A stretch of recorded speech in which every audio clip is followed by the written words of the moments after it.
This is ESPNU College Football Primetime, presented by 5-Hour Energy. It's a cool, breezy night in the Charm City, Baltimore, Maryland. Tonight we're in College Park, about a half an hour south of Baltimore, home of Bird Stadium, and the 2-3 Maryland Terrapins.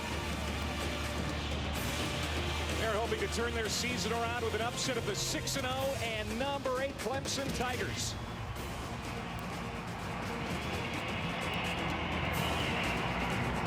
Welcome to the ACC on ESPN.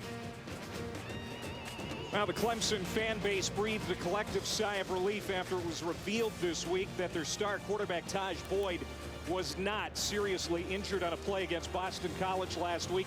The ACC's leader in total offense will not only play tonight, he will start, and he is expected to be at 100%. Hi again, everybody. Welcome to College Park. Alongside my partner, Brian Greasy, I'm Clay Matvick. And this Clemson team, Brian, is the talk of the ACC. 6-0. Another great start for the Tigers. They have beaten 3 top 25 teams, but the naysayers contend they've been in this spot before only to disappoint. Why might this group be different? Well, there have been some times where they haven't played as well, and last year was certainly a part of that. 6-7, something that they could build off, a very bitter taste in their mouth, and Dabo Swinney has an opportunity really to get this team going in the right direction. He did it early this year with 3 big wins. Tonight is a trap potentially, but to me the big difference is offense. This offense of Chad Morris, new offensive coordinator, comes over from Tulsa. He has really spread the field, but his go-to guy is Sammy Watkins, a true freshman. And Sammy's just all over the field. He's going to catch it, he's going to run it, he's going to return. He's just been so explosive as a young player that he has been a big difference for them. Well, as hot as Clemson has been, Maryland has really cooled off since a season-opening win right here over Miami. They are 1-3 since then. Randy Edsall knows this team needs a spark. He's making a change at quarterback. Yeah, C.J. Brown's going to get the start tonight over Danny O'Brien. I think it's because of his feet. Last week, he was very good against Georgia Tech at a 77-yard touchdown run, but Maryland needs more balance on their offense, and C.J. Brown gives them that with the option and the zone read game, and their new offensive coordinator, Gary Croton, likes what he sees from his young quarterback. Maryland in their red uniforms tonight, 68 degrees, and we are underway as Maryland has won the toss. Clemson will start with the football, and they are going to start from the 3-yard line. Instead of taking a knee, Sammy Watkins tries to bring it out of the end zone. And good coverage by the Terrapins. Yeah, an early mistake from young Sammy Watkins. I know he has a lot of confidence, but that's not a ball you want to bring out of the end zone. You put your quarterback in a tough situation starting from the 4-yard line, but Taj Boyd is very calm and cool, can handle it. He has been superb so far. 15 touchdowns already in this season to only 2 interceptions. Clemson fans very happy to see him out on the field tonight after that scary-looking injury last week against BC. Here is the first play from scrimmage. It's Andre Ellington taking it up the middle. Good run on first down. A pickup of 7. Second down and 3 as Alex Twine, a 17-year-old freshman, makes the tackle for Maryland. A lot of young players on the field tonight for both sides. Yeah, on Maryland defensively starting 5 freshmen, so they've got their hands full. All 3 of their starting linebackers out for tonight. Second down and 3. It's Ellington again, gets out of a tackle, makes his way to the 20. A gain of 9 and a first down for the Clemson Tigers. Eric Franklin makes the tackle.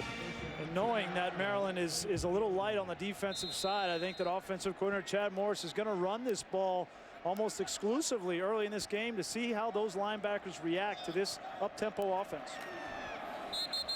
And a penalty flag down. The play is whistled dead. Tom Zamorski is our referee tonight. False start, number 1 of the offense. 5-yard penalty. First down. Brian, let's take a look at our impact players presented by Lee. Yeah, no player is going to make more of an impact in this game than I think Sammy Watkins, the true freshman. You see 6 receiving touchdowns. He just really come onto the scene and doesn't act like a freshman. Really mature, but an explosive player who's made so many plays for Clemson already. On defense for Maryland, if they're going to stay in this game, Joe Villano's got to have a big game. You see, he had a huge game last week, 20 tackles by a defensive tackle. That's unheard of. It really is. After the penalty, 1st and 15, pressure, stepping up is Boyd. He's got a seam. And he's going to get the penalty yardage back and much more. Lauren Gorey makes the tackle, but it's a gain of 13. Yeah, this is what Todd Bradford, the defensive coordinator, doesn't want to see. Let it roll, guys. He just comes right up the middle. Nobody open downfield. And when Taj Boyd goes north and south up the field, he makes positive yards. And Maryland's got to force him to go east and west. That's where they can get him into making some bad decisions. This team is out of the gun 80% of the time. They're going to try and get 80 snaps in tonight, Brian. Here comes 2nd and 2 for Boyd and company.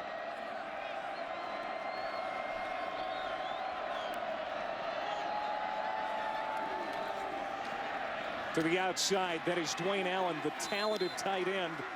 And he's got enough for the first down. It's a gain of 5 before Twine makes the tackle. They'll move the chains. Yeah, we were talking with Chad Morris. He thinks that Dwayne Allen is really the joker in this offense, the guy that can play in any hand. He can line up anywhere.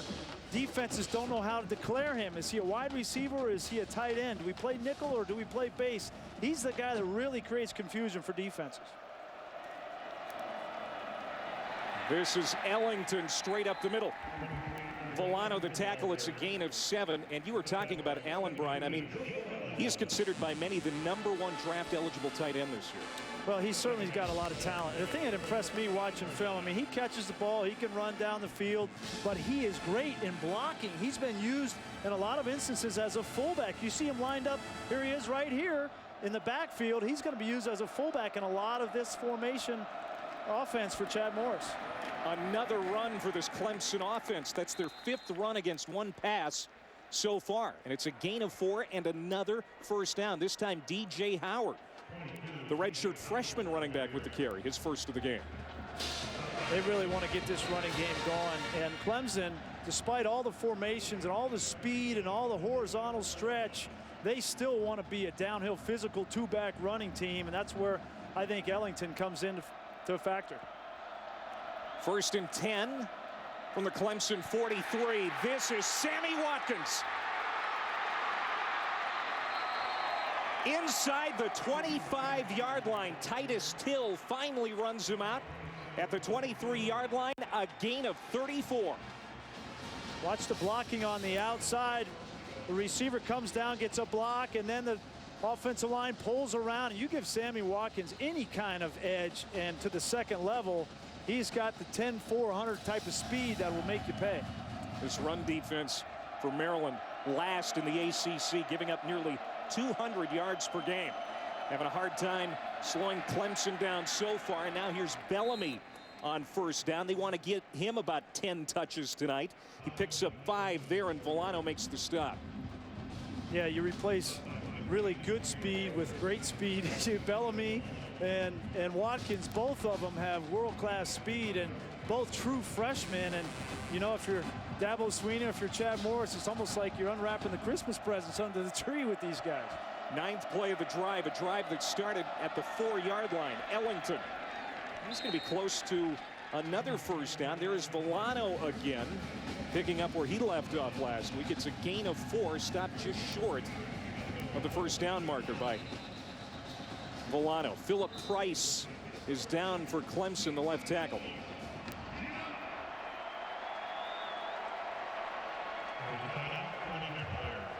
One of the things that makes this Clemson offense so potent is the misdirection in the backfield. Take a look at this last play.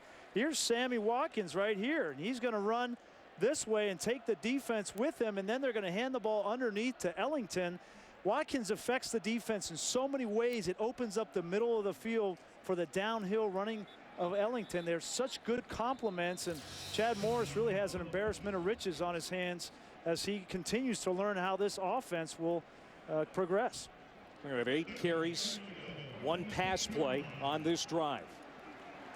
Clemson One of 13 undefeated teams coming into the weekend. One of 2 in the ACC, but Georgia Tech has lost today. Illinois and Michigan have also lost, so the number of undefeated teams is being pared down.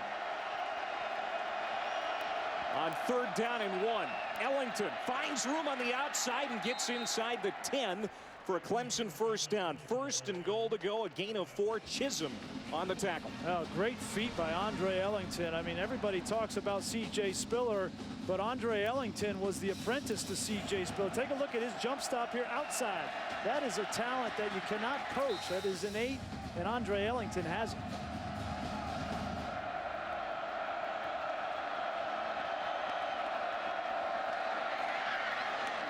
To the 6, Ellington, the leading rusher for Clemson.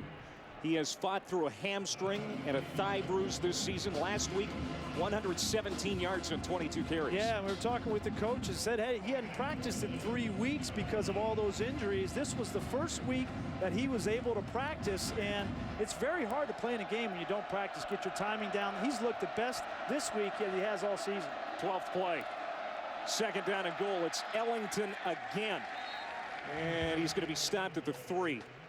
Now, when we were talking with Chad Morris this week, Brian, I mean, he said he'd like to get Ellington 16 to 20 touches. I mean, this guy has got a definitive game plan. Hey, I'd like to get a lot of these guys a lot of touches. I'd like to get Dwayne Allen a lot of touches. I'd get Watkins, Hopkins. You know, Ellington, we haven't even talked about Taj Boyd. You know, He can run the ball. Ellington already 7 touches on this drive. And he's out there behind Boyd. 3rd down and goal. From the 3. Boyd keeps it, spins toward the goal line. He's stacked up. 4th down.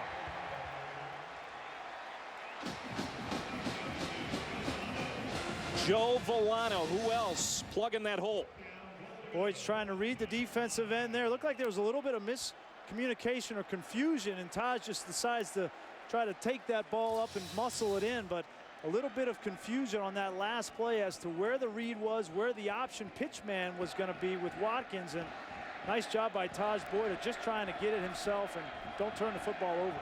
Chandler Catanzaro coming on, coming off a 5-for-5 week on field goal attempts, including a 47-yarder against BC. This from 19, just a chip shot, and he nails it. Well, Clemson held to 3 on this opening drive, which was very impressive. It started at the 4-yard line.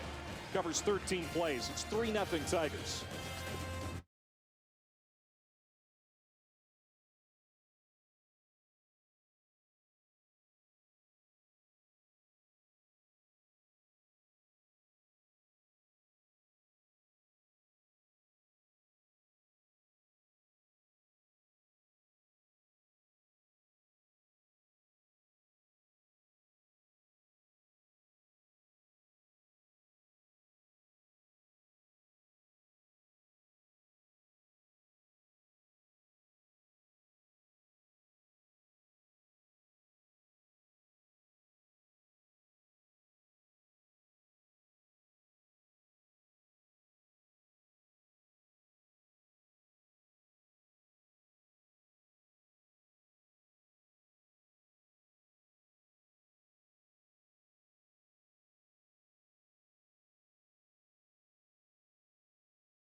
Three 3-0 Clemson after an opening drive that results in a field goal. Maryland head coach Randy Edsall making a big change on offense this week. For more on that, let's go down to Allison Williams. Yes, Clay, Coach Edsel deciding to go with C.J. Brown at quarterback. He is making his first career start. Coach Edsel said he needed somebody that gives them an extra dimension, and he likes the energy that Brown gives him. Offensive coordinator Gary Croton said he just likes that faster pace. He's more comfortable with it. He's got great feet and is explosive, and that when they put him in, their run game really opened up. He said that extra mobility just puts more stress on the defense. Guys, I've been watching C.J. on the sidelines.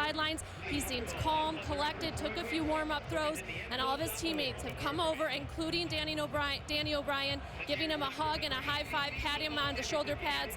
Offensive lineman Max Garcia came over, gave him a big hug, said, "We got your back out there, buddy. We got your back." Not an easy decision for the coaching staff, but it's been made. And Maryland is going to get their first series. On the return, Avery Graham. All right, so C.J. Brown getting the start. He's in our impact players presented by Lee Jeans. Yeah, and as Allison said, he's going to try to make an impact with his feet. Last week, a 77-yard touchdown run against Georgia Tech. I think that element is why they've made this change. And on defense for Clemson, there's nobody better on that defense than their three technique. Brandon Thompson at the defensive tackle position. He creates a lot of havoc. Brown starts out of the shotgun and hands off to David Meggett. First year as the feature back for Meggett. And Kariko Hawkins makes the stop, the middle linebacker. No gain, so second down and 10. Quickly out of the gun. Brown sets up to throw. It's a short pass. Coming back for it is the tight end, Matt Furstenberg. He makes the catch. Second in the ACC in catches by a tight end. It's a gain of 5. Yeah, and it's not often that you have your backup quarterback that actually likes to run the offense faster than the starting quarterback. That's kind of abnormal, but C.J. Brown understands and gets the ball out quick. Quick strike for a first down. Ronnie Tyler, the senior receiver, makes the catch. Gary Croton says he's a no-nonsense kind of quarterback. You know, he gets in the huddle or no huddle, and he wants to play, wants to get going. He's very serious about his job as a quarterback, and he's already got a first down and a completion. Out to the 37-yard line. Opening series for the Terps. Brown drops back, throws again. It's complete out to Kevin Dorsey. And he's going to be close to another first down. Stopped at the 47-yard line. A gain of 9 by Tig Willard. Making the stop, the weak side linebacker. And I love the aggressive approach coming out, throwing the ball in the last 3 throws, giving his quarterback an opportunity to get some rhythm. Listen, Gary Croton sends a message to his quarterback. Randy Edsel sends a message to him by his play calling early. Say, hey, this is your game. We're going to trust you. You go out there and sling it. Give it all you got, and we're not going to have you look over your shoulder. Second down and 1 from the 46. Brown has time. Throws, tipped up in the air and caught. And I think Quentin McCree is going to be given the first down before he was pushed down to the turf. Yes, a gain of 3 and a first down. Great concentration by McCree on that pass. Brown very lucky that ball was not intercepted. It was a bang-bang play. Go up and get that football. Good job. Jonathan Willard, the linebacker, was one who tipped it. Now sprinting out, here is Brown. He pitches to Ronnie Tyler. And he's going to get 5 on that play. This offense wasting no time. We know Clemson's fast, but Maryland so far at a quicker pace. Second down and 5, we'll call it. As they're now into plus territory, here's Meggett. It's going to be a short game.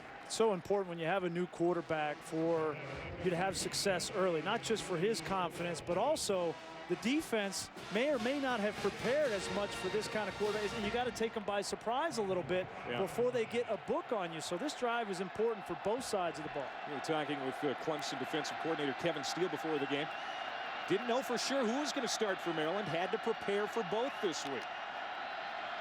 Out of the gun, Brown rolling to his right, looking downfield. Directing traffic, now has to step out of bounds, and he was escorted out by Rennie Moore, the defensive tackle, the 6'3", 265-pound senior. It's a loss of 1. Yeah, just good coverage downfield by Clemson. They played a little bit of zone on the back end and tried to buy C.J. Brown some time by rolling him out. I like getting him outside the pocket where he can have a run-pass option, but just credit Clemson's defense on the back end with good coverage. So Nick Ferrara comes out to punt. And Sammy Watkins, very dangerous, standing at the 10-yard line for Clemson. What a freshman year he is having. Ferrara handles both the kicking and the punting duties for the Terps. And a fair catch called for it. It's muffed. Watkins can't handle it, and the Terps have it. What a mistake by the rookie, and Austin Walker makes him pay. Sometimes being a little bit overconfident can come back to bite you, and Sammy Watkins wants to make a play, wants to field this ball, just gets away from a little bit. You wonder if the wind had something to do with him judging that football, but you never want to catch a punt over your shoulder. At that point, you just got to let it drop. Golden opportunity for Maryland. First down and goal to go from the 9. Now Brown under center. Send a man in motion. Meggett the lone setback. Play fake. Pass incomplete. Second down and goal to go. Missed opportunity right there. Nice play action on first down. Watch the crossing round the back of the end zone. It's wide open. Nobody there on the tight end. That's Campbell. Missed opportunity there. O'Brien had started 15 games in a row before Brown gets his chance tonight. He'll hand it off. Meggett to the goal line. Touchdown. David Meggett as Maryland capitalizes on the turnover.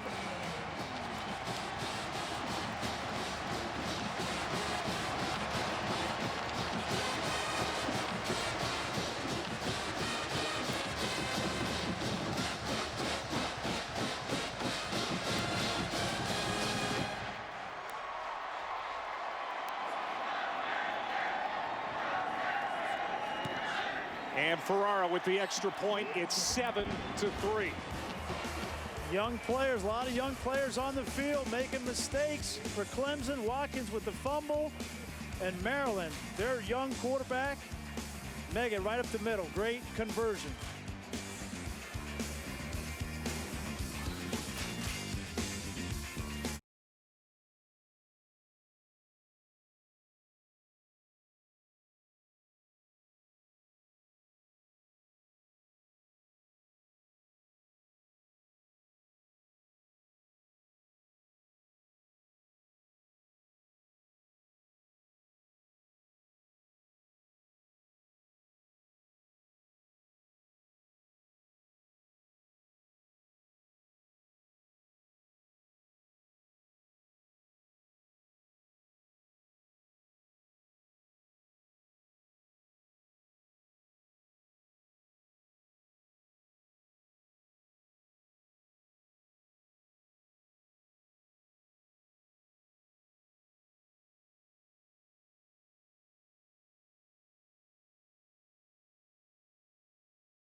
ESPNU College Football Primetime, presented by 5-Hour Energy. The no-wait, no-hassle way to a great morning. Visit 5hourenergy.com. When you come into Byrd Stadium, you better fear the turtle. And number 8 Clemson is behind now 7-3 here in the first quarter after a turnover leads to points. Maryland has done a good job, Brian, of turning teams over. That's the 14th turnover forced by Maryland. Now Sammy Watkins, who's had a hard time on returns, decides to take a knee this time. And Clemson will start from the 20. We see the impact on that touchdown of C.J. Brown and his ability to move. Watch the defensive end. Because of the ability of Brown to get outside the pocket, he has to respect that, and that opens the lane right up the middle for Meggett. This is what Gary Croton wanted. Got to hold that defensive end with the quarterback, and that opens up all of the interior runs, and Meggett is the beneficiary. But that's a big reason why C.J. Brown is on the field and not Danny O'Brien. First down and 10 from the 20 for the Tigers. Play fake. Boyd looking to throw for just the second time tonight and nearly picked off in the secondary. Cameron Chisholm, the third-year starter at cornerback for Maryland, almost picked that off. Wow, that was a big-time opportunity missed by Maryland. Maryland's just playing a two-deep coverage, and he was rolled up as the corner. And Taj Boyd, very aggressive, tried to fit that football in on a naked route. That's not normally where that football goes. And a missed opportunity by Maryland. Boyd has only thrown 2 picks this year. Clemson is a team through 14, so that number way down in 2011. Now out of the gun. Hands off. Ellington, a big run right up the middle. Finally pulled down from behind at the 43, a 22-yard run for Andre Ellington. Franklin made the tackle. The speed of Clemson. Watch on the outside. The linebacker comes right up to gut, but there's 2 guys free in the backfield. But the speed of Ellington getting up the field so fast, the linebacker, Goree, 53, not able to get there. And Ellington makes him pay. Already 60 yards on the ground for Andre Ellington. Downfield, there, almost picked off again. Eric Franklin had that in his breadbasket and couldn't hold on. Taj Boyd is a little off tonight, a little bit off. He's not seeing receivers, and the ball is coming out a little bit off target. That ball way overthrown. You got to catch that football. You're going to win at home against the number 8 team in the country. You've got to make that play, and Eric Franklin knows it. Now 2nd and 10 from the 42, and a timeout called for by the Tigers. You know what you just said, obviously Chad Morris Clemson. feeling it too. Their first charge timeout of the half. Things are a little out of sync, and they're going to slow things down right now. With 4:24 to go in the opening quarter. The Terrapins leading at 7-3. We'll step aside.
Clemson's got it at their own 42 after the timeout. Tigers with just one turnover in their last 32 offensive possessions, but Taj Boyd has almost thrown 2 interceptions on this series. 2nd down and 10. Allen goes in motion. Boyd, quick throw behind the receiver. That was intended for Jerron Brown, so to bring up 3rd and 10, and Boyd just looks out of sync. Yeah, you go back to that last, go ahead and run it, guys. That last almost interception, and you just kind of wonder, as he had that hip strain a week ago, is he stepping into his throw? That time it didn't look like he stepped into that throw, and there's just something not right about Taj Boyd. He's been on point so well this season. Tonight, the last 3 passes have been way off. Maryland showing pressure. Here they come. Boyd gets away, but a penalty flag is down. He'll take it up the sideline, and he'll take a pop from the front and behind. Villano and Hughes combine on the stop, but there is a marker, and it's going to go against the Tigers. I think they got a hold on the right guard there, McLean.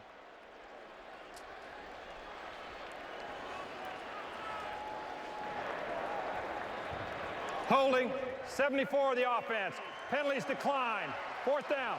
So after a 95-yard drive on their opening series, Clemson will have to punt. Let's go back to last week, the game against Boston College. This looked much worse than it turned out to be. Yeah, very scary, but it turned out that it was a hip strain, as Dabo Swinney called it. And you wonder, he practiced well this week, didn't have any issues, but in this game he's been a little bit off. Don't know whether the hip has been a result of that or whether he's just been off.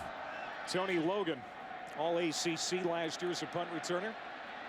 Waits for it to come down, takes it at the 12, and gets across the 20 to the 23-yard line. A 42-yard punt for Dawson Zimmerman, a 21-yard return.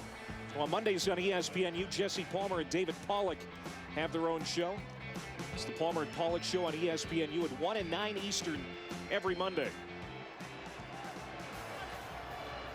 Excuse me, I meant an 11-yard return as Maryland goes back to work on offense with 3:48 to go here in the first quarter.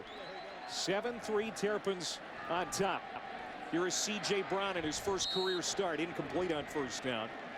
Intended for Kevin Dorsey. And what a great opportunity for Maryland in this first quarter. I mean, yeah, you gave up some yards on the first drive defensively, but you stopped and got a field goal.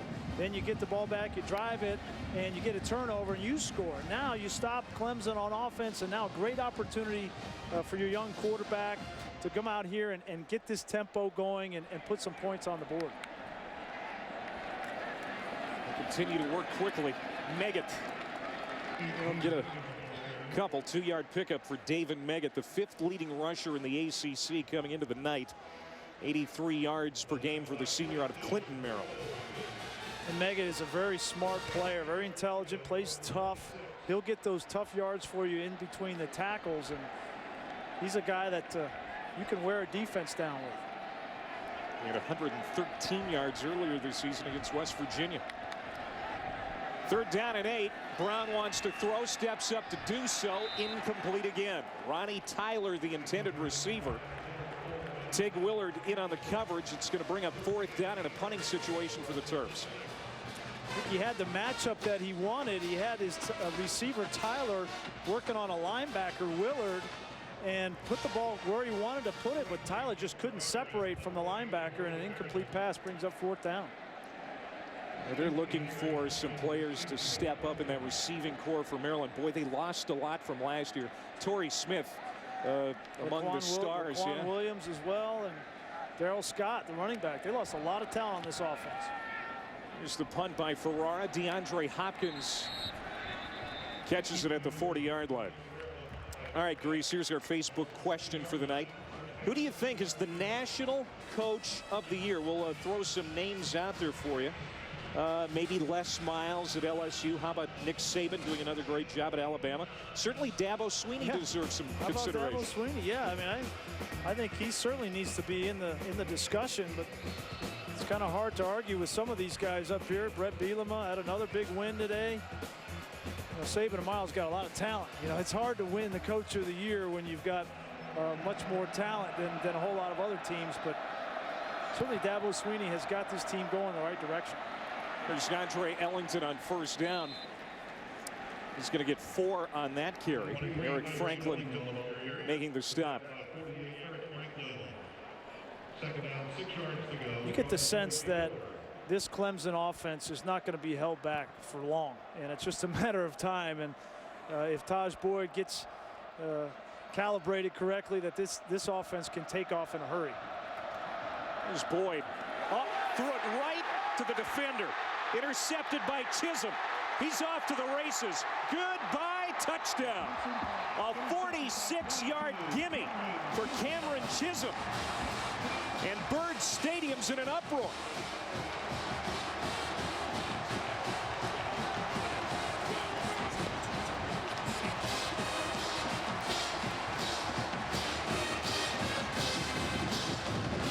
Randy Edsall told us if they're going to stay in this game, they have got to create turnovers and they've got to score on defense. They have now done both.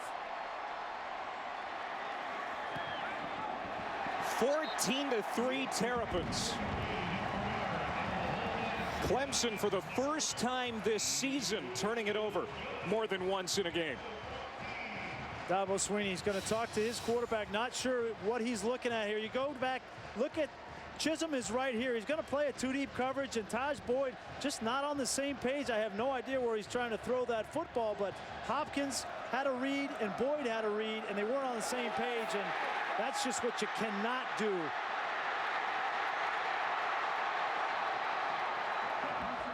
And you mentioned it before, Grease. This is a very young Terrapins defense tonight. 5 freshmen starting in this defensive core, but they're playing like veterans tonight as a unit. They certainly are, and that gives them a little spring in their step, a little confidence that they can play against this offense. And right now, Chad Morris, this is an opportunity to teach his quarterback. And Taj Boyd hasn't played a whole lot of football in the collegiate ranks. This is his 7th start. Let's not forget that. He's 6-0, yeah, but he's got a lot of learning to do too. And to be a good quarterback in college, you have to face adversity and overcome adversity. And this offense, there's some point in time they knew they were going to be in this situation. Then they see what they're made of. All 14 points for the Terrapins tonight off Clemson turnovers. Watkins. Look out. He gets the corner and the sideline. Knocked out of bounds at the 31 by the kicker Ferrara. A 70-yard return for Sammy Watkins. He's made a couple of mistakes in the return game tonight, but this is no mistake. Well, make no mistake, Sammy Watkins is fast, and you give him the football in space, and you're not going to catch him. Give credit to the kicker, Ferrara. Look at Ferrara take the right angle and save a touchdown here. Great play by him, but Sammy Watkins, if you get him the ball, it's only a matter of time. He's going to make a play. Watkins ranked the number 4 wide receiver in the nation on the ESPN U150 last year out of South Fort Myers High School. He's playing in the ACC now and making a big splash. Ellington on first down will get 2. Villano already has about a half dozen tackles tonight, picking up where he left off from a week ago. Villano's a great story. I mean, he's one of those hard-nosed guys, works hard, very smart, tough leader, captain of this defense, and it's not very often you see defensive tackles make that many plays. Boyd rolling out over the middle, and it's complete to the 14-yard line. Sharon Peak, big receiver, 6'3", 205 pounds. And tell you what, we were down on the field before this game, Brian, and physically, there isn't a bigger group of receivers in the country than these guys. No, they're definitely, they passed the eye test on the field, and Peak did a nice job going back down to get that football. Taj Boyd still not on point, but Chad Morris is going to continue to give him opportunities. On first down and 10 from the 14, Ellington inside the 5. Titus Till runs into him to bring him down, but it's a gain of 12. First down and goal to go for the Tigers. Again, that's a very similar style of play. They bring Watkins in motion on a speed sweep, and that affects the defense, affects the linebackers, affects the safeties, and then they run the trap right up the middle with Ellington. That is very difficult to defend, and a big reason why Clemson's been so good on offense this year. Ellington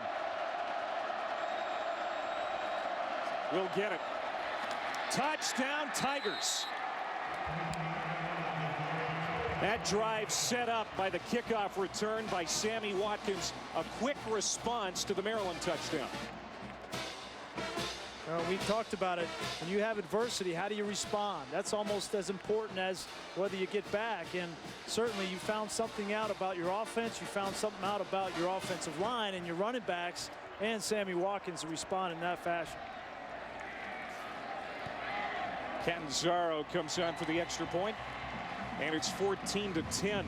The longest kick return for Clemson this year. Sets up a touchdown for Ellington. All right, let's go to the studio, and Anish Shroff, check it.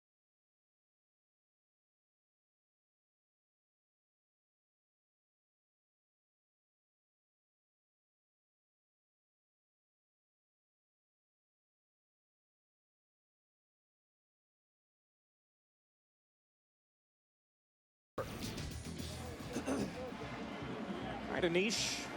Here's a look at Sammy Watkins, the true freshman, and his maturity belies his age. He's just 18 years old, wet behind the ears, maybe in life experiences, but he is a man on the football field. Yeah, you know, he reminds me when Julio Jones went to Alabama, and he looks like he's got room to grow. He can get bigger, but he's faster than Julio Jones, and he's got better hands than Julio Jones. So this kid is going to be a superstar in college football, and the nice thing about it is he's a great kid. He works hard. He's very humble. He comes from a very dangerous neighborhood down there in Fort Myers. Just wanted to come up to Clemson and be a part of a family, be a part of a team, and he's been a great story for Clemson this year. And he has become Boyd's favorite target in a hurry. A short kickoff. And Avery Graham checked that Justice Pickett. A 16-yard return. And an injury timeout on the field as a man is down for Maryland.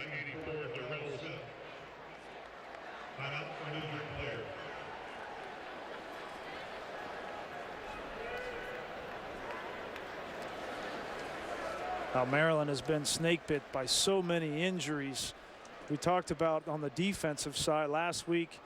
They had some injuries on the offensive side. Their senior captain Ganella went down with a very serious knee injury, and this is the part of the game that's so deflating for Randy Edsall, and trying to turn a program around and instill your philosophies, and it's hard to do that when you don't have your players when they're on the bench because they're hurt. This is Tyrick Cheeseborough, one of the specialists. He's on the return team for Maryland. He is down. As we're under a minute to go here in the first quarter. And he is going to be helped off.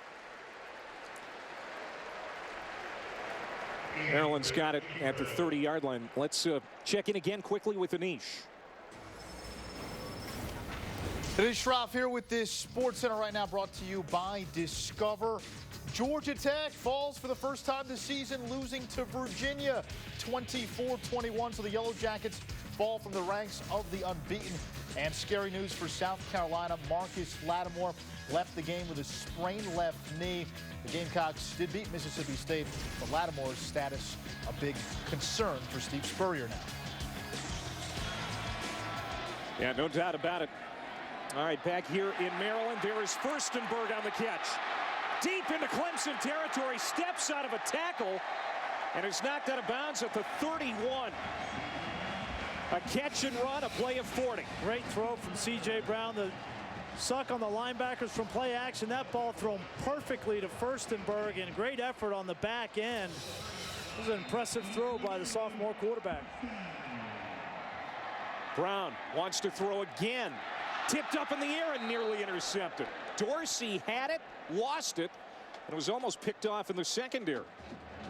Rashard Hall, the free safety, was in the vicinity. Yeah, this another ball right on target. Ball just kind of flicked out of his hand there, but another accurate throw from C.J. Brown is right back up to the line. Justice Pickett is going to be wrapped up by Stephon Anthony, the middle linebacker, after a gain of 2, and we're under 30 seconds to go in the opening quarter. And I think Randy Edsall's going to take a timeout. He realizes after that big play, he's got an opportunity here inside the 30-yard line on a third down. He wants to make sure he's got the right call in this situation.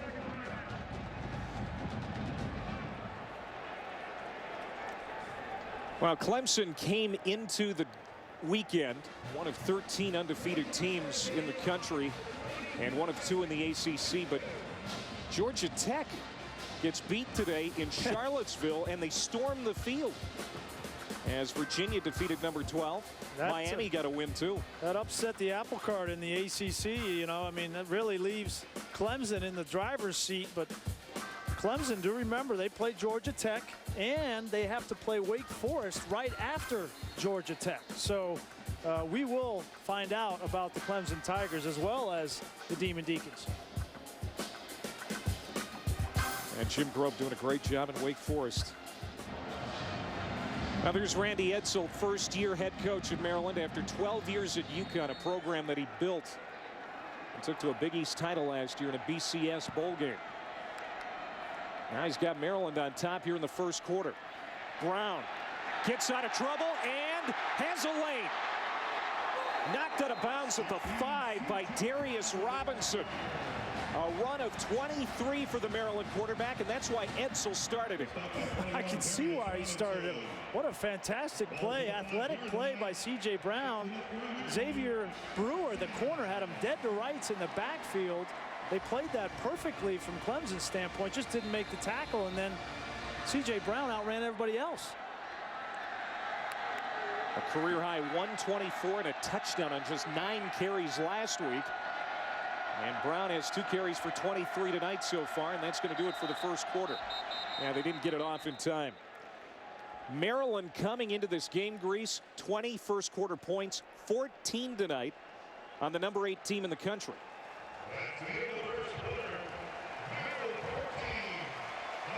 Well, they certainly got the momentum going in the right direction, up 4, and they've made the plays on defense when they needed to. Their offense is gaining some confidence. We'll see what happens.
Maryland leading 14-10 as we get ready to start the second quarter. Clay Matvick and Brian Greasy back here at Byrd Stadium.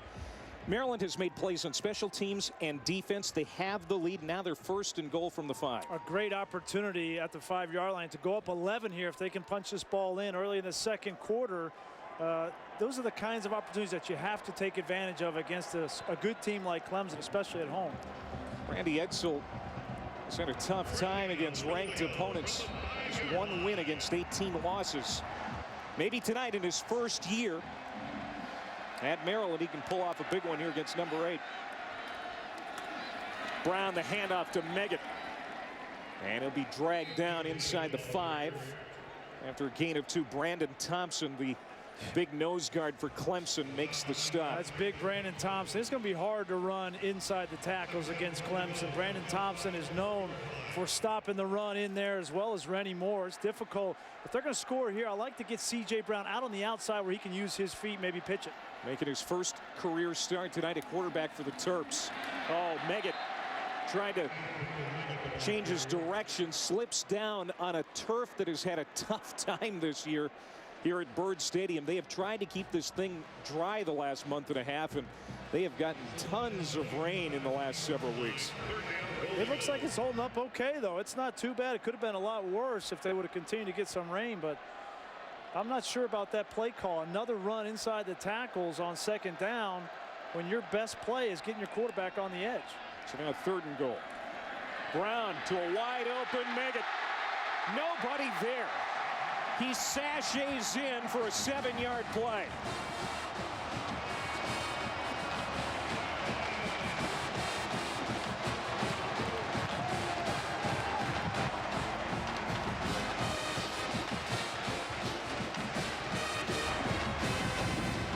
Clemson came with pressure. C.J. Brown recognized it, read it, and then threw a nice accurate ball on the outside to Meggett, who finished it off.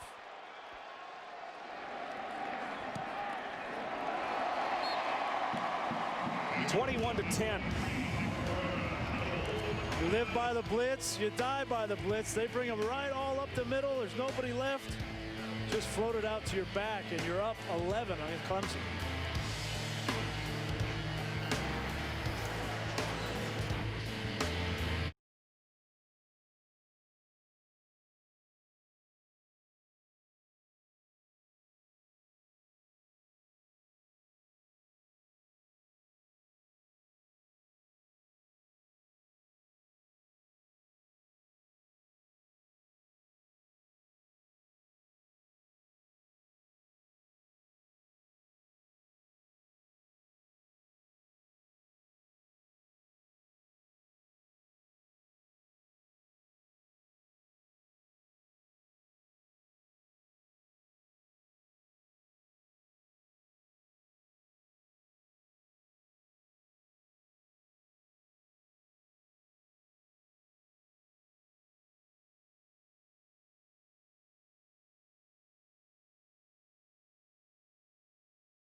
men's basketball coach. Midnight Madness last night.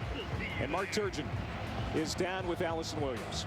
Thank you very much, Clay. Coach Turgeon, your first Midnight Madness, your first Maryland Madness here. What were your thoughts after you kicked off the college basketball season?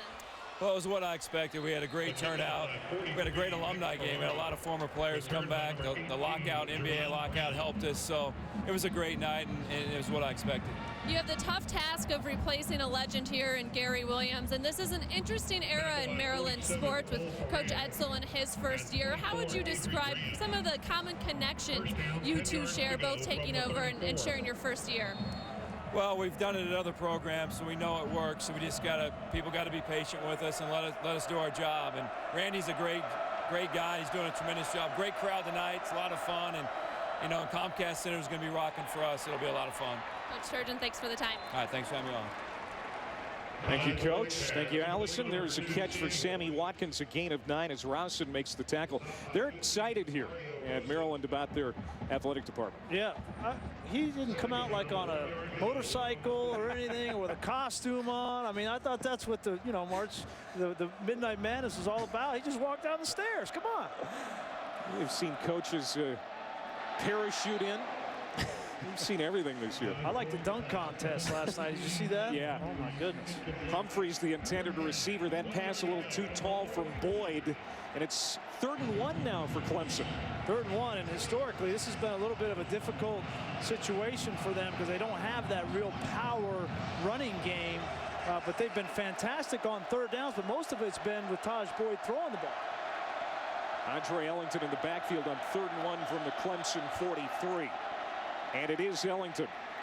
Boy, this is going to be close. It depends on the spot. A.J. Francis, the defensive tackle, pulled him down. Let's see if he got it. And they're going to have a measurement. This is a big measurement, too, because Maryland's got all the momentum right now. Yeah, it really is big, and I'm not so sure that Dabo Swinney wouldn't go for it if he came up short here. But credit Maryland defensively. They have played well. They have turned the football over. They have stopped the run for the majority of the night tonight already, and they may have come up with another big stop here.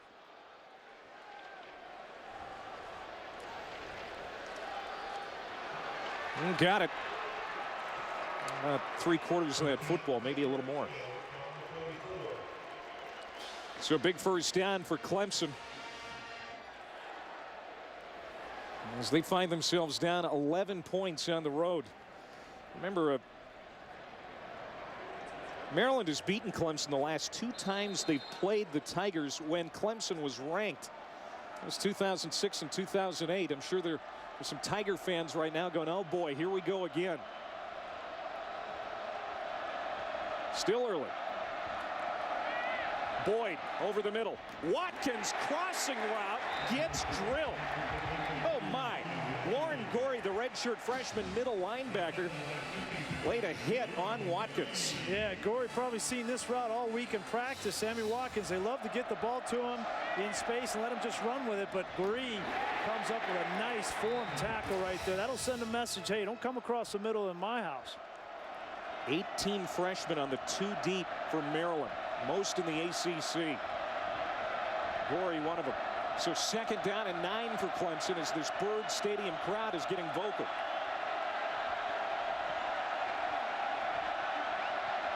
Taj Boyd throws to the outside, and that's too tall as well. Dwayne Allen, the tight end, the intended receiver. Alex Twine, the 17-year-old linebacker, doing a good job in coverage. Yeah, they checked that at the line of scrimmage there. They'll flex Dwayne Allen out as a wide receiver, and if they like the matchup, which they did against the linebacker Twine as a true freshman, they're going to take their shot downfield with Dwayne Allen. That ball just overthrown.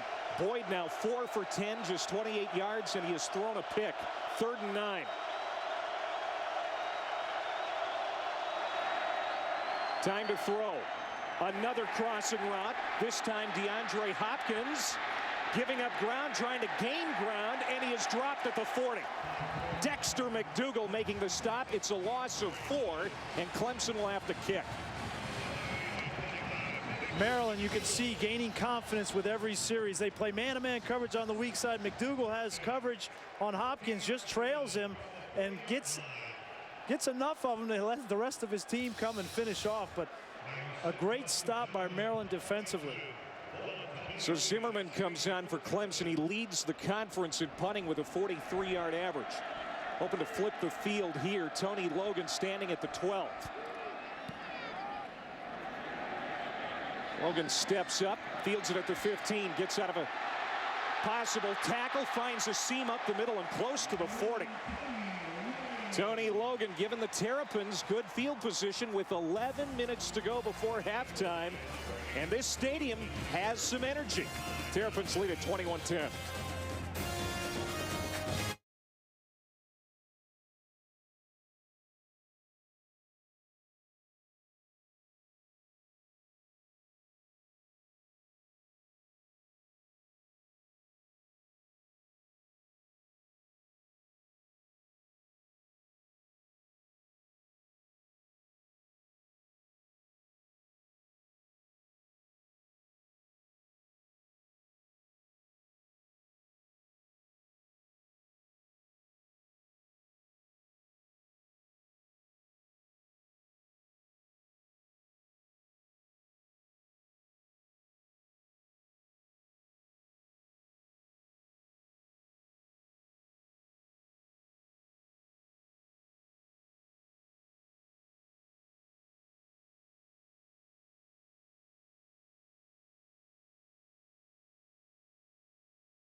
We'll give you a live look in of that Virginia Tech Wake Forest game.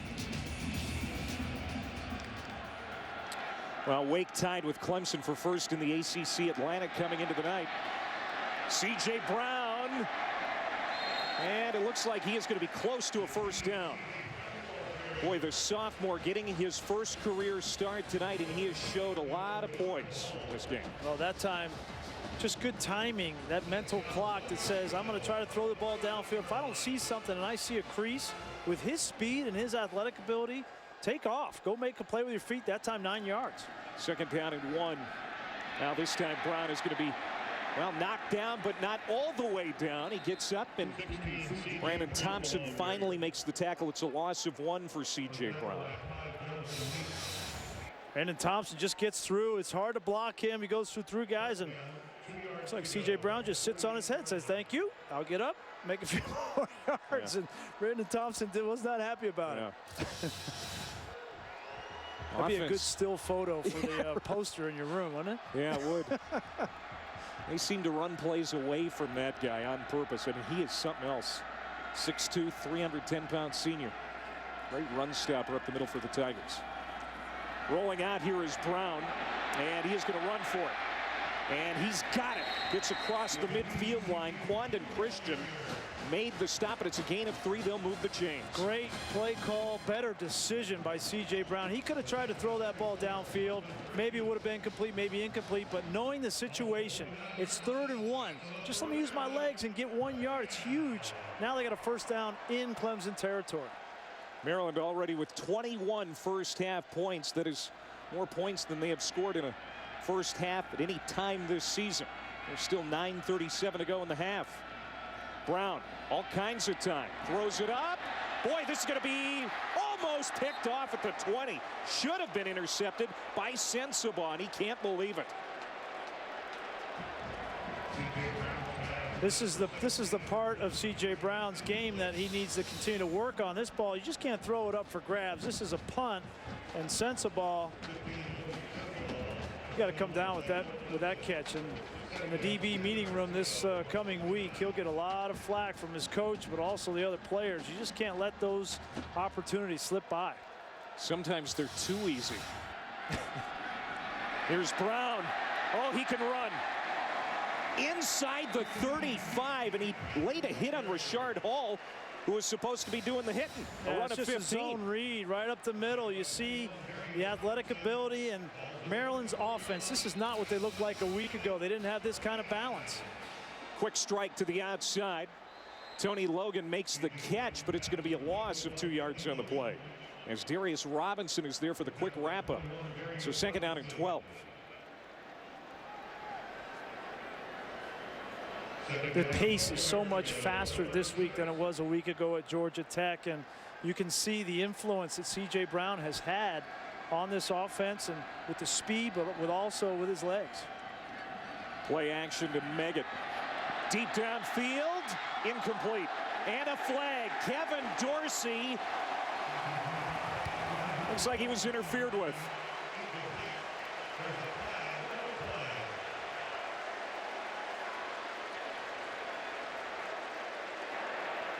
Pass interference. 21 of the defense. 15-yard penalty. Automatic first down. As Trenton Hughes gets his hand on the shoulder of Dorsey. It wasn't much, but his hand certainly was up on that shoulder while the ball was in the air, and that's a penalty.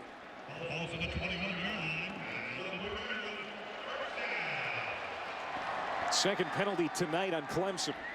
So first and 10. Brown tucks and runs. Touchdown, C.J. Brown. From 21 yards out.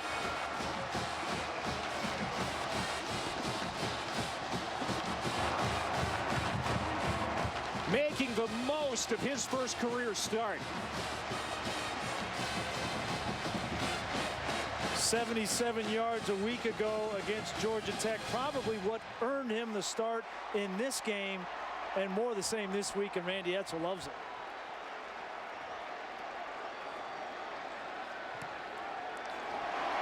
(28-10) Maryland as Ferrara tacks on the extra point. Brown now 7 carries for 70 yards in this touchdown. Looking at him pregame, he didn't look that fast, but I'm a believer now in C.J. Brown.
C.J. Brown, there he is, number 16 in red. 137 total yards, 2 touchdowns tonight, 1 running, 1 passing. Randy Edsall, it appears, made the right decision going with this guy. Well, they didn't know what they had. They really hadn't seen C.J. play a whole lot of football. He's only played a couple of snaps in 2 games, and from what they saw a week ago at Georgia Tech, they certainly saw something they liked, and they're seeing more of it tonight. Nick Ferrara kicks it to Sammy Watkins, who will take it from the 1-yard line. And gets it out to the 27 for Clemson. We'll go back and take a look at the last play, and Clemson is deciding to play man coverage underneath. Look at all 3 of these defenders. Heads turned. They're playing man-to-man coverage underneath, and then you've got one-on-one coverage right here. The problem with that, when you have a mobile quarterback, there is nobody left, and with his speed, he's able to make you pay. Clemson's got to realize C.J. Brown's a different animal. They cannot play man-to-man coverage underneath, or he'll beat them. Clemson 18 points down, trying to work their way back. It's Taj Boyd on the keeper. And Gorey, another tackle in the middle. And it's just a 1-yard pickup for Boyd. 2nd down and 9 for the Tigers. More adversity for Clemson offensively. They have got to pick up their game and start putting some points on the board before halftime. Coming into this game with their highest ranking since the 2000 season. And that pass is complete at the 35 to Watkins. It's a gain of 7. It'll bring up 3rd down and manageable here with under 8 minutes to go in the half. And if you're struggling as a quarterback, the first thing I would do if I'm the offensive coordinator, Chad Morris, short routes to guys that can turn them into big plays. And that's fortunately what they have in these wide receivers. Play fake. Boyd finds room on the outside and gets into the secondary. Just short of midfield. Eric Franklin brings him down, but it's a 12-yard pickup. Taj Boyd hasn't made a big living keeping the ball on the zone read, but when there's certainly a crash on the end, he will keep it, and he has just enough speed to get to the outside. Again, coming off that strained left hip a week ago, but seeing no ill effects here tonight. No pressure, quick release. Gets it in the hands of Hopkins. And he has trouble getting back to the line of scrimmage. No pickup. We've seen some pretty good pursuit by Maryland defensively. Despite the fact these are young guys, they can run. And 3 freshmen at the linebacker position may not always know where they're going, but when they make a decision to go, they can get there in a hurry.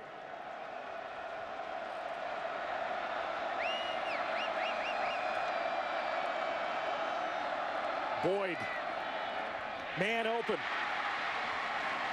to the 36-yard line. The first catch of the night for Martavis Bryant. A 1st down for the Tigers after the 16-yard pass play. When you operate almost exclusively in a 2-minute offense like Clemson does, being down 18 points is not a huge deal because you know that you can score relatively quickly. Mike Bellamy checks back in at tailback. He'll line up to the left of Boyd. He'll get it on that zone read. Bellamy trying to bounce to the outside, will dive inside the 30-yard line. Dexter McDougal upends it, but it's a gain of 8, so 2nd down and 2 coming up.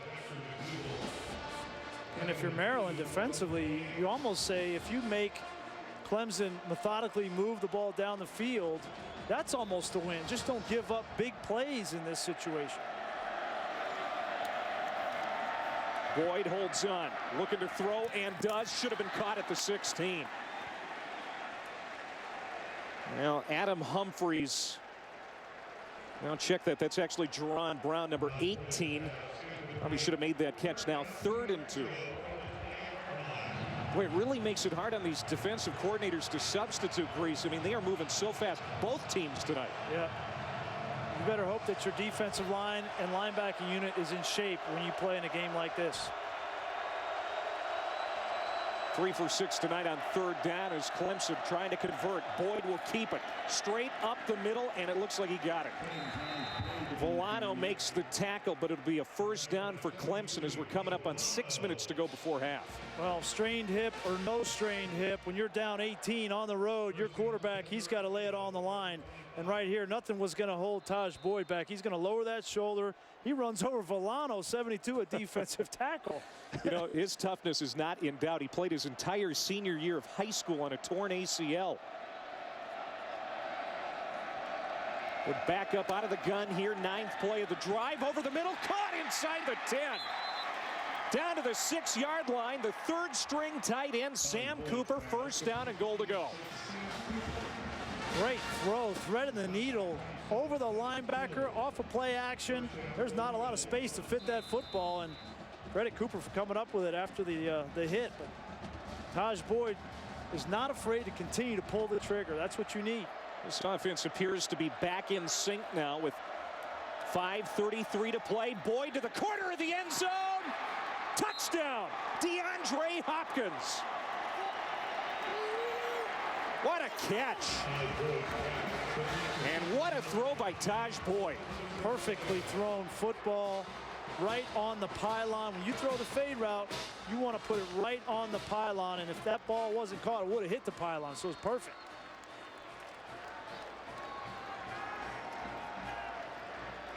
How about 10 plays in only 3 minutes and 10 seconds? It's hard to do. Catanzaro for the extra point. And it's 28-17 as Hopkins makes his 7th career touchdown reception. And boy, did Clemson need it. Taj Boyd has a belief that if he continues to play, continues to give his guys opportunities, they will make plays for him. And Hopkins did it right there.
(28-17) now. Maryland on top with 5:28 to go before halftime. Taj Boyd was not sharp to start the night, but he's ironed some things out, Brian. Certainly that last drive, he was fantastic. Not only 5 of 6 for 47 yards, but that 1st down conversion on short yardage where he kept it himself was big as well. This is Avery Graham inside the 5-yard line. And he is going to be stacked up at the 15. Let's get an update from Anish about what's coming up at halftime. All right, Clay, coming up at halftime, Virginia Tech and Wake Forest. The Hokies erased a 10-0 deficit. They have a 21-10 lead at the half. When we get to halftime, we'll have an extended live look-in from Winston-Salem. You don't want to miss that. How about Wake Forest starting the year 4-1, 3-0 in the ACC? They've got a fantastic coach. I'm a big Jim Grove fan. Here's C.J. Brown in trouble and gets out of trouble. How about that? The footwork of C.J. Brown picks up 14 yards. I'll tell you what, man, that looks a lot like another 16 that plays in maize and blue. I mean, he's getting out of the pocket, making plays with his feet. You know what? He never gets rattled. And that's what we were talking about with Gary Croton, the offensive coordinator last night. Never gets rattled, no matter what happens. Although it was a tough day for Denard Robinson and company. How about this play? Ronnie Tyler should have had it. Oh, the senior from Wagner, South Carolina, will see that in his nightmares tonight. This ball is thrown perfectly. Great play call, play action. Looked like he took his eyes off the ball, wondering if the safety was going to come over to make the hit. Cardinal rule, playing receiver, you take your eyes off that ball, you're going to drop it. Ever since his return from that team suspension, he has not been the same. And Randy Edsall hoping to get his senior receiver back to his A game. So here on 2nd and 10, they go to Pickett on the ground. And he'll jump over the 35 and brought down at the 37. That's what Randy's saying. You got to watch the ball before you catch it. Randy wasn't a wide receiver. He never got hit by a safety. That's a good point. There's a catch over the middle across the 40-yard line. And Boykins makes the catch. Kerry Boykins. Where they spot that football just shy, it looks like, of the first down. That was a 3rd down play. That'll bring up a decision here for Randy Edsall on 4th and short. He's going to let the clock run down and call a timeout.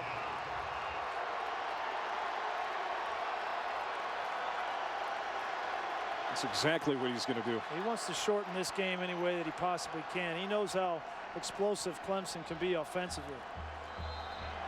You know, since that opening night win over Miami, this team has lost 3 of the last 4 games, including a disappointing loss to Temple, 38-7.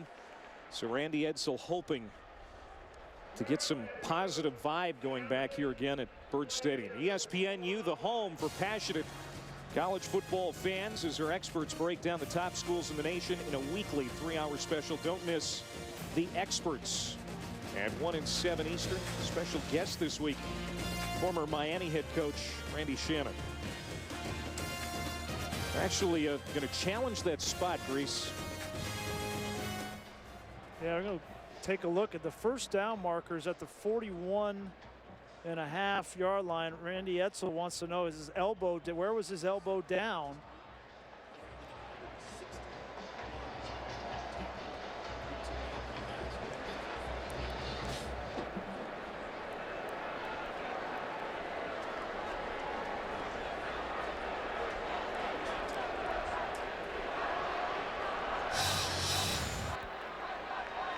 He catches the ball at the 40 and then reaches out there, and the ball comes out. The question is he down before the ball comes out? And if so, where is the ball when he's down?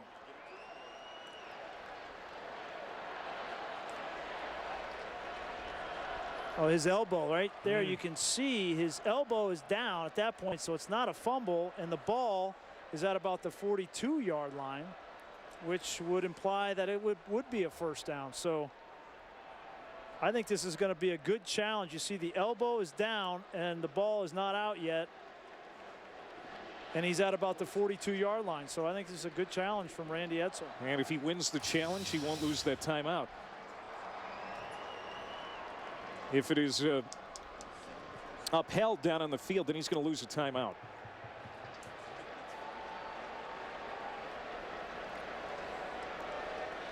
There's another angle. Yeah, they've got to have the angle. I think they've got the angle to see it's not a fumble, but do they have the angle to see if he made the first down? That is the question. And I don't think there's much question about this not being a fumble, but do they have the angle from the sideline to see whether he's past the first down mark?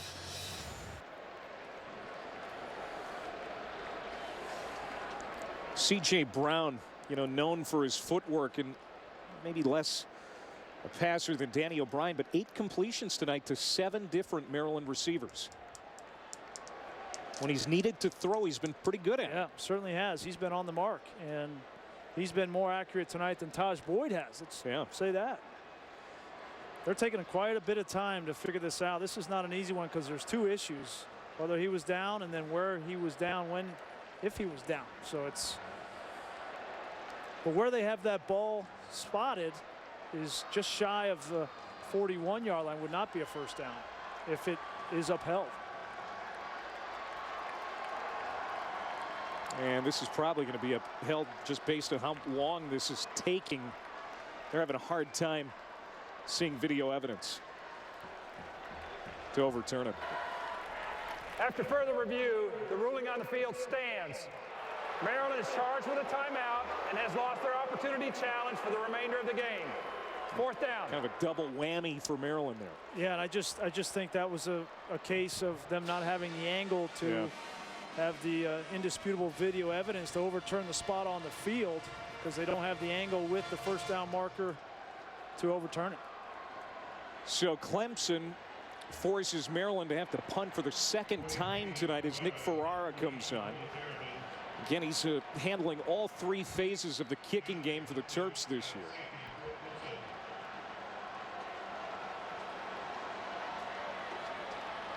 And DeAndre Hopkins back to return at the 20-yard line for the Tigers. 3:50 to go before halftime. Good punt. Fair catch called for. At about the 13-yard line. 45-yard punt by Ferrara. C.J. Brown, how about his night? Your first start in your collegiate career against a good Clemson defense with a lot of speed. You know what? I got some speed too, guys. Watch this. I'll run over here. I'll make some throws. I'll make some runs. Read the defense, and he has played outstanding in the first half of this football game. The key now for Clemson, and they find a way to devise a defense to stop him in the second half.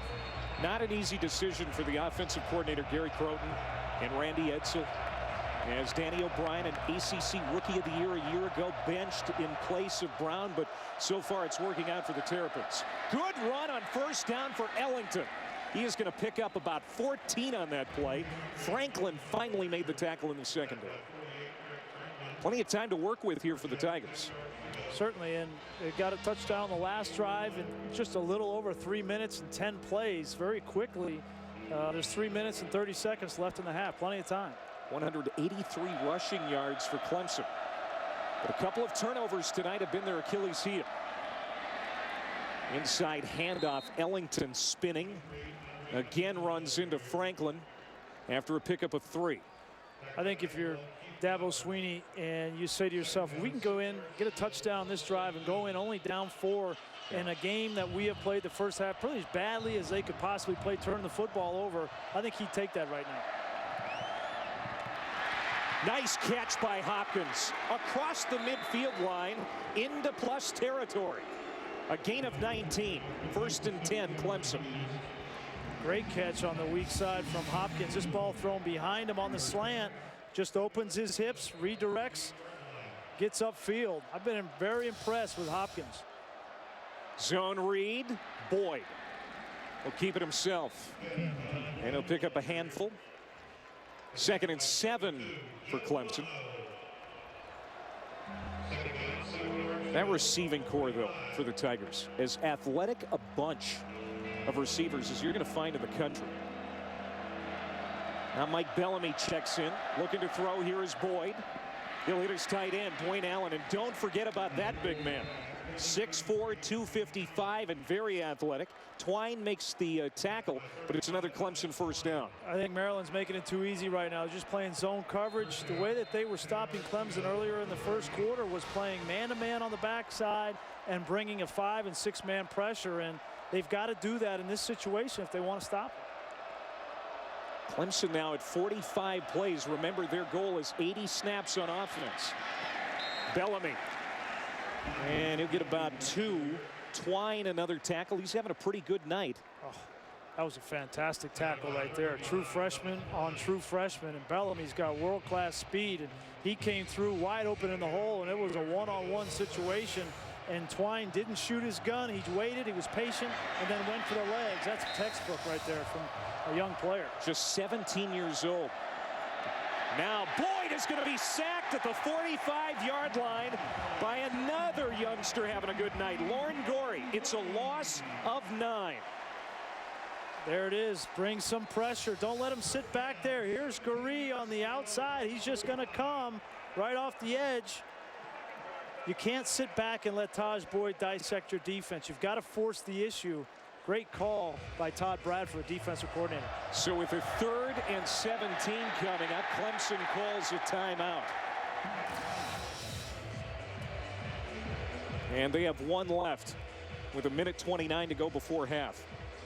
So what's the game plan here? Yeah, I think this is an interesting situation here. It's very difficult to convert 3rd and 15, 16 yards.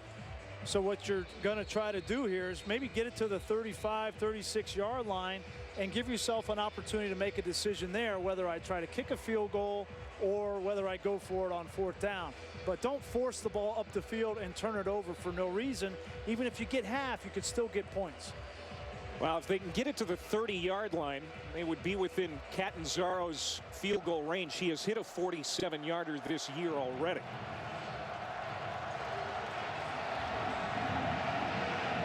Big 3rd and 17 coming up. Ellington in the backfield behind Boyd, who's out of the gun. Play fake. Boyd looking to throw. Incomplete.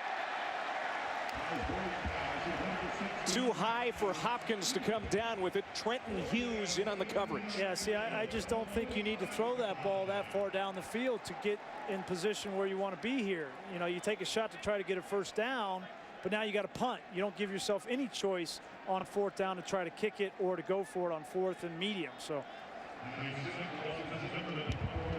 3rd punt for Clemson coming up, and there's plenty of time on the clock here for Maryland to get more points on the board before halftime. And Logan, who's off to a slow start this year in the return game, has been dangerous in the past. He's at the 10. And Zimmerman's not going to let him return it. It's going to bounce into the end zone. Maryland will have it at the 20. Well, time now to take a look at tonight's quest for the Coach's Trophy presented by Dr. Pepper. They stormed the field in Charlottesville tonight. You saw it on ESPNU, number 12 going down. Congratulations to Mike London there, head coach Virginia. He's had a rebuilding project on his hands. Great coach, does it the right way. Great university and a great win for Virginia. David Meggett cuts it back up. He'll get 4, 2nd down and 6. So Georgia Tech, one of the undefeated teams in the ACC coming into the weekend, gets beat today.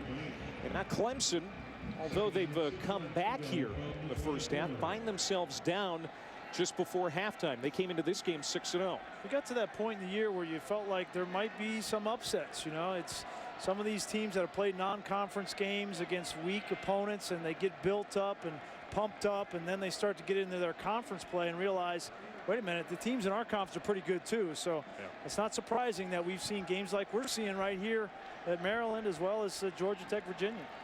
And the Terrapins are going to be content to have an 11-point lead going into the locker room. And they get a nice round of applause from this Byrd Stadium crowd. As they should.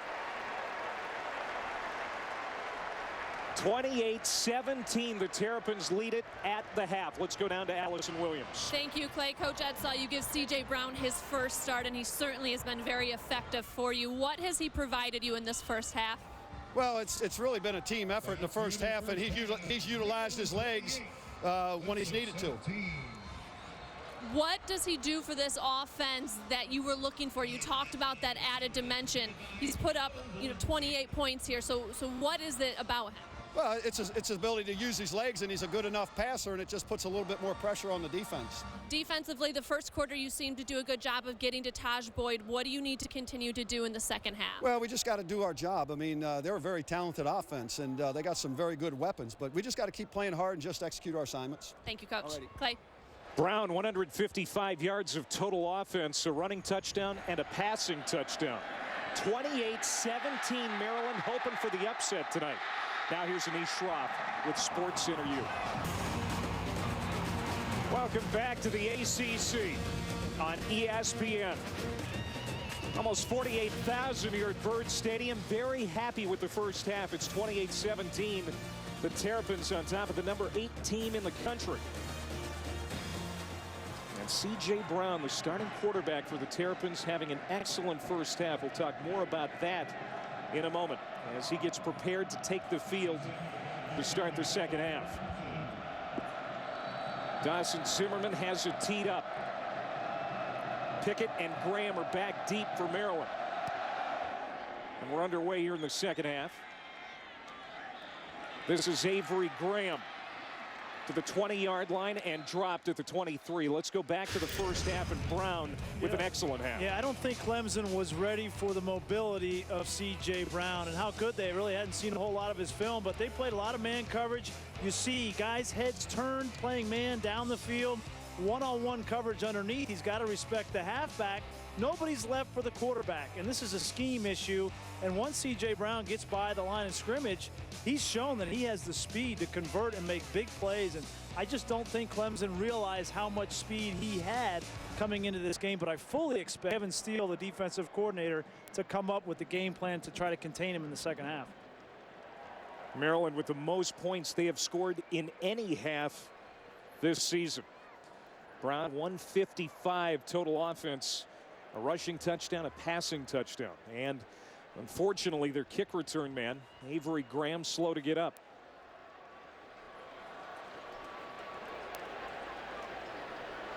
Maybe we can figure out what happened on this replay. Yeah, he had the football here and it just came down, rolled up on the back of his leg. It looked like he turned his ankle, his right ankle on the backside, and yet another blow for Maryland, especially at the linebacker position. Avery is a backup linebacker. That's how thin this team is. Their backup linebacker is their kick returner. So yeah. 13 total injuries coming into this game for the Terrapins. 4 of the guys out for the season, 6 out for this game, and 3 available tonight, but very dinged up. And now Graham is off the field, but certainly dinged up on that last play. All right, Brown ready to go back to work after an excellent first half. First down and 10 from the 22-yard line. Brown keeps it. And he's got a first down on that carry. Hawkins makes the tackle, but a gain of 11 for C.J. Brown. And it's just the option play, the dive option. He'll have the dive. He's going to read the defensive tackle. Defensive tackle closes, and he keeps it. And it's a loaded option because they block the defensive end. You see an automatic adjustment from Gary Croton, the offensive coordinator, that's taking advantage again of Clemson's defensive front. From under center this time, looking to throw. Pushed out of the pocket, and he'll throw it away. Well, Devontae Campbell was in the vicinity of that pass, but it looked like a pass just to get rid of it for C.J. Brown. Just to go back to that last play, just a minor adjustment in the zone read. Rather than allowing the defensive end to go unblocked, they make an adjustment at halftime and say, Clemson's going to figure us out. We're going to be one step ahead. Let's read the defensive tackle. A different look that's been successful. Gives it to Meggett. David Meggett. Make it 3rd and manageable now after a 7-yard run.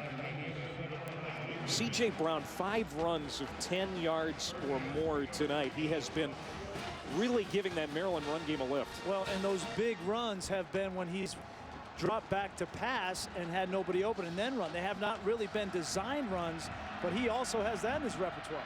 Look at her throw here on 3rd and 3. That's a first down for Boykins. Kerry Boykins picks it up. That's a gain of 7 for the Terrapins. Just a great route by Kerry Boykins right in the slot. He's going to come in and then get back out. You got to get physical as a wide receiver. You don't want to push off, but if you get physical enough with your shoulder, you won't get called for interference. Wasting no time. And stepping up to run is Brown. He's got enough for the first down and a couple more. This is why Randy Edsall started C.J. Brown. That dynamic he gives the team with his feet. It's a gain of 13. When you have a mobile quarterback, it makes everybody look good. The coach, the offensive line, the receivers. He's doing a great job. And on first down, gets away, avoids the sack. First down and more. Steps out at about the 16-yard line, but there's a marker down behind the play.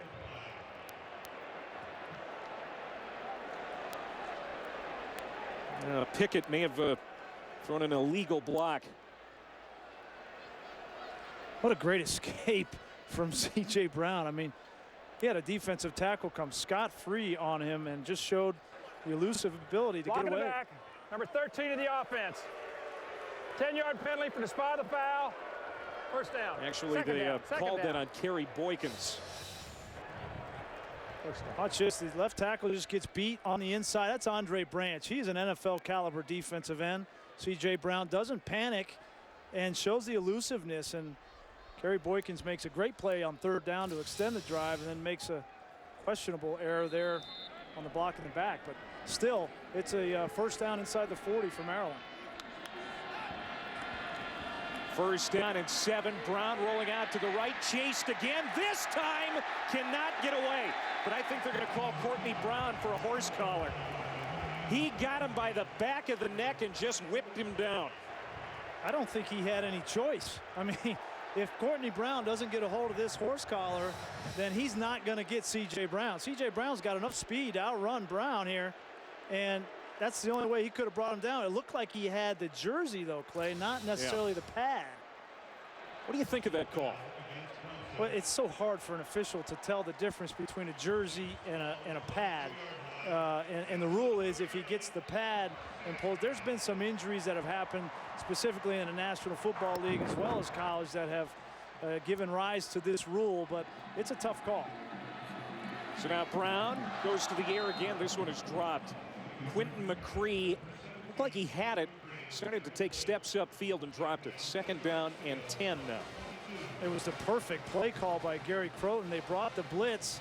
The ball was thrown a little bit out in front of McCree, and I think he got a little bit nervous about coming over the middle. Maybe somebody was going to hit him, but there was great potential for that play. Maryland getting close to the red zone here tonight where they're 2 for 2 with a couple of touchdowns. And now they're in it. Inside the 20, inside the 10.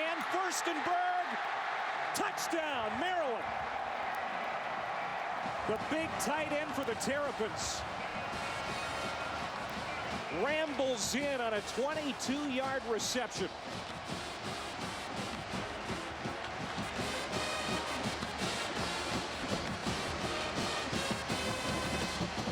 Great play call from Gary Croton, the offensive coordinator that's come over in his first year from LSU with the slow screen to the tight end, caught it just the right time. Big touchdown for Maryland. And Ferrara with the extra point. How about that? On the opening series of the second half, the Maryland Terrapins showing the first half was no fluke.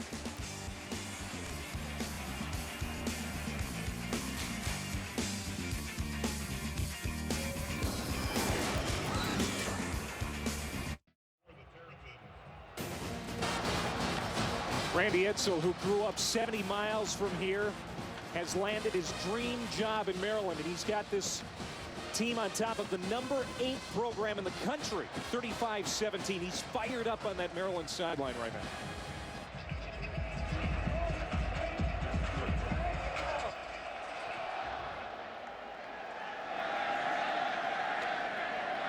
Jerron Brown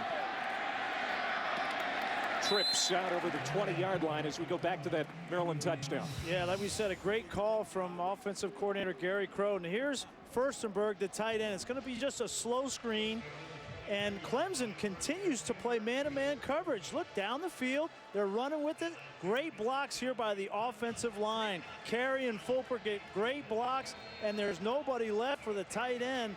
Just a great call, great execution by the offensive line, and then Furstenberg does the rest to get to the end zone.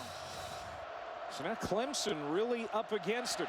Boyd throws it to Ellington, and he is smacked at the 25. Incomplete. What a hit by Rowson. Yeah, Mario Rowson, the redshirt freshman in man-to-man coverage, reads the flat route, comes up, clean hit with the shoulder right into the chest of Ellington. And that's the kind of physical statement that you want to make in a game like this, coming out in the second half, up 18, that you're going to play defense. Rowson, one of 5 freshmen starting on this defense tonight for Maryland. and doing an admirable job. And look at this play. Bellamy is dumped by Chisholm and Twine. It's a loss of 2. Let's go down to Allison. Guys, I talked to Coach Sweeney at the half about how to stop C.J. Brown in this offense, and he didn't feel like it was about adjustments. He felt like it was about energy. He said, we've been in the right positions. We just haven't made the tackles. We have to finish our plays. And overall, guys, he reiterated what he told me before the game. He said, we have to focus on Clemson. This is about us. Clay? Thanks, Allison. Boyd is complete to Dwayne Allen, but short of the first down. 4th down for the Tigers. Well, and I respectfully disagree with Dabo Swinney. I think if they're going to play man coverage on the back end and run their guys down the field, there's nobody left that can tackle C.J. Brown one-on-one in space. So they have got to figure out a way to play some zone and either have a spy on Brown or play the zones where you can read and react and come up and gang tackle him. What's impressed me about C.J. Brown tonight, Grease, is not what he's done with his feet, but because we kind of expected he could do that, it's what he's done throwing the football. He's been very accurate, very efficient. Zimmerman's kick to Tony Logan, and he muffed it. It looked like he got it back. He did at about the 27-yard line. Well, Clemson has lost before as a ranked team to Maryland. Dabo Swinney is hoping to avoid that happening again tonight.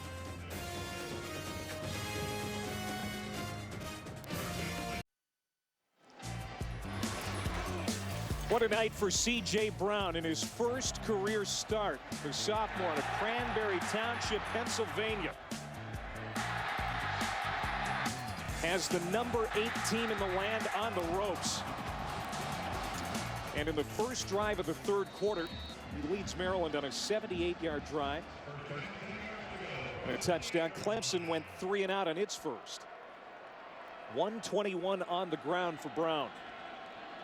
And he'll start this series at the 28 of Maryland. Looking to throw. Has time to do it. And it's intercepted. Picked off at the 43-yard line by Bashad Breeland. And that's the break the Tigers needed.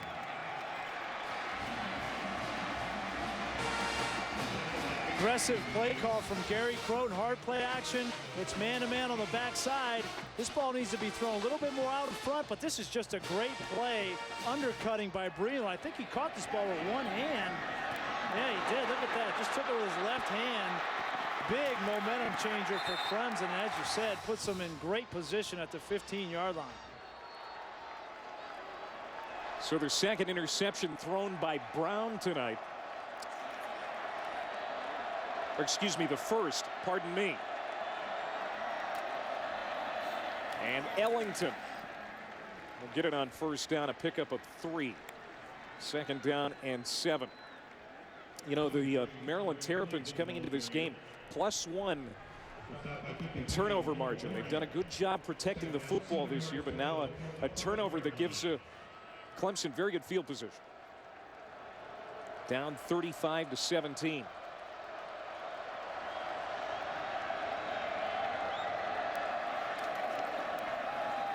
Ellington.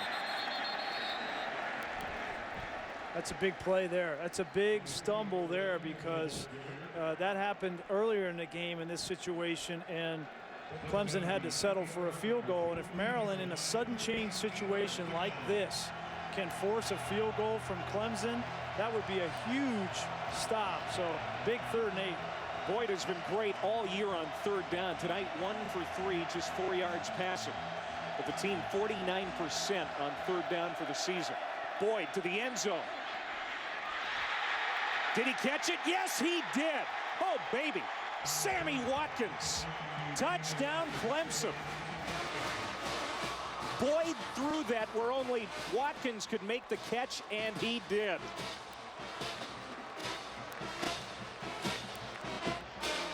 Sammy Watkins has been physical all year. They said the one thing that he needs to work on is going up and getting the football at a high point in traffic. He did it last week in impressive fashion against BC. Another time right there. Now Catanzaro with the extra point. He's so physical. He's so fast. You've got to play off of him. The thing that makes him so dangerous is when he gets in that jump ball situation, he's going to come down with the football. He's got great hands.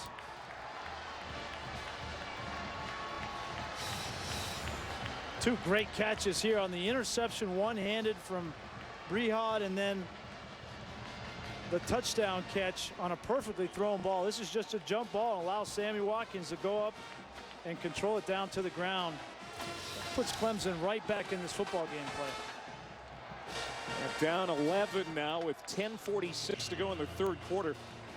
7th touchdown of the season for Watkins. Everybody's talking about this freshman around the country. I mean, he has got a bright future in this game. Well, the thing that was interesting, we were talking with Chad Morris, because Chad Morris came in the spring. Sammy Watkins didn't get to Clemson until July. And so the coaches couldn't have any interaction with him. And the players that were organizing the 7-on-7 drills went to the coach and said, Coach, this guy's been unbelievable in the summer. I know you haven't been able to get around him, but he is going to be special. It took him 3 practices to become a starter. Here's Justice Pickett for Maryland. Good return, but there are markers down as he gets to the 33-yard line before you stop. And this has holding written all over it, or a block in the back. And it is against Maryland. Now ESPNU delivers 2 women's soccer games tomorrow afternoon. Lock in the back. 67 of the receiving team. 10 yards from stop the foul. Missouri and Oklahoma at 2 Eastern on Sunday. Georgia and Kentucky at 4 Eastern. Women's soccer on ESPNU, part of the SEC on ESPN.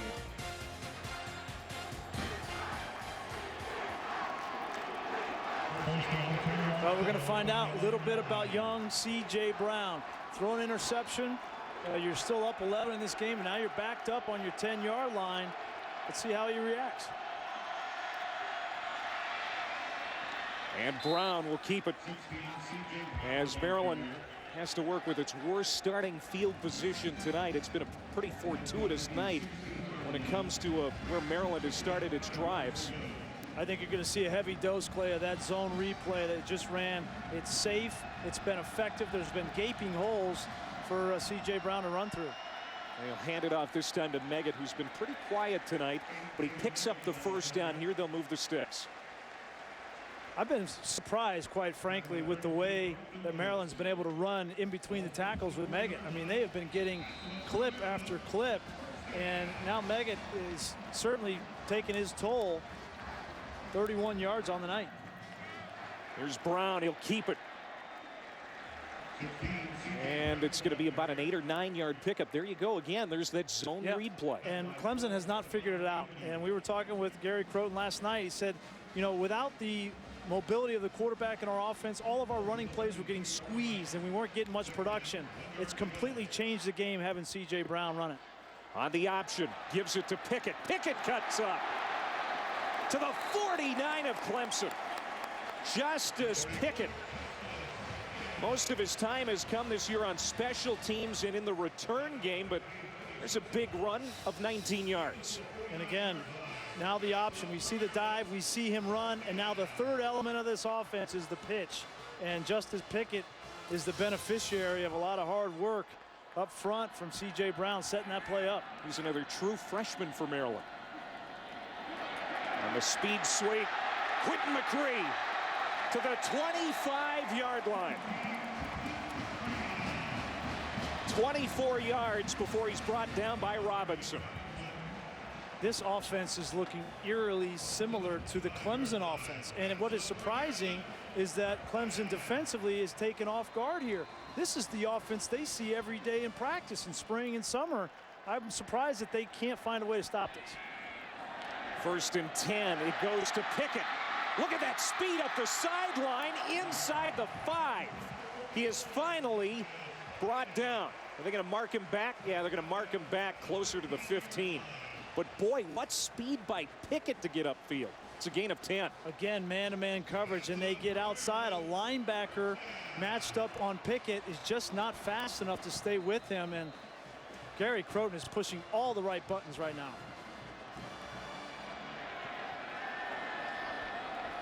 Here is Maryland ready to go into the end zone again, potentially, against a defense that ranks 24th nationally in scoring defense. They held Virginia Tech to just a field goal in Blacksburg. Brown. He tripped up at the 11 by Goodman. Malachi Goodman, the defensive end. It's a gain of 3. So now 2nd and 7. This has been an impressive answer after an interception for C.J. Brown to come back out here and move this ball down the field. Look, he's ready to go. He's calling for the football. Brown lobs it up to the end zone where Pickett was being followed by Carrico. Hawkins, pretty good coverage by Hawkins, and Brown throws it incomplete. So 3rd and 7 now as the clock stops with 8:11 to go here in the quarter. In this situation, I'm not so sure that I'm just going to drop C.J. Brown back and throw this ball and try to convert. Windows down here are very tight. He hasn't had a whole lot of time and reps with these wide receivers. I'd like to get him out on the move where he can use his feet and his speed to make a play. 9th play of the drive. 7 runs on this drive by Maryland. Low snap coming up is Brown. And he'll keep it, plays it safe, well short of the 1st down. It'll bring up 4th down as Quandon Christian makes the tackle, and the field goal unit will come on for Maryland. Just a great decision there, because you don't take a chance. You give your field goal kicker an opportunity to come out and make this a 14-point game. So the Terrapins will try to get 3 of them back after that interception that led to a Clemson touchdown. This will be a 27-yard attempt for Ferrara.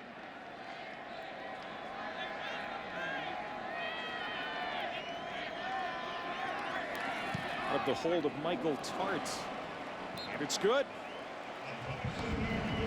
So it's now 38-24 Terrapins with 7:27 to go in the 3rd quarter. Clemson's down 2 touchdowns now. They're going to need their superstar, true freshman Sammy Watkins. Get him the football. Let him do these kinds of things. He can get you back into this game in a flash. I'm not so sure I would kick this football to him, honestly. Yeah. Isn't it amazing a guy can be 7 games into his collegiate career and already ready to be called a superstar and be a bona fide superstar? He is a bona fide superstar. Ought to be young. I would squib this kick down here. I would not kick it to him. Ferrara leaves it short, and it's Watkins who catches it at about the 18, finds a seam, and it is a good return. Good field position for Clemson to start this series at the 38. Don't forget, Palmer and Pollock on the U at 1 and 9 Eastern every Monday. It's taking the college football world by storm. The new show, Palmer and Pollock on the U. They'll talk college football for 3 hours every Monday. There is a lot of time left in this game. There's 7.5 minutes left in the 3rd quarter, and while Maryland feels really good about being up 2 touchdowns, they've got to start playing some defense here. Taj Boyd will give it to Andre Ellington, and he knifes right up the middle, a big run. It's a foot race. Inside the 10, wrestled down at the 8 by McDougal. A 54-yard run. Every time Clemson takes a slap in the face, they come up off the mat. Watch the blocking up front, a huge hole right up the middle, guys, and then 2 missed tackles on the back end. You give Andre Ellington, we talk about all these other playmakers, Watkins and Allen, but the original playmaker on this offense was Andre Ellington, and cannot sleep on him. Now Mike Bellamy checks in to give Ellington a breather. Play fake, Boyd on the run, threw it right to Watkins. No, check that, Hopkins, and he couldn't make the catch. It's DeAndre Hopkins who dropped it. This was an option. He can run the ball, give it to the back, or throw it. He saw Hopkins singled up on the outside. I'm not so sure that Taj Boyd couldn't have just run that in and dove for the pylon. That was good coverage on Hopkins. Yeah, it was Cameron Chisholm who basically raked that out of there.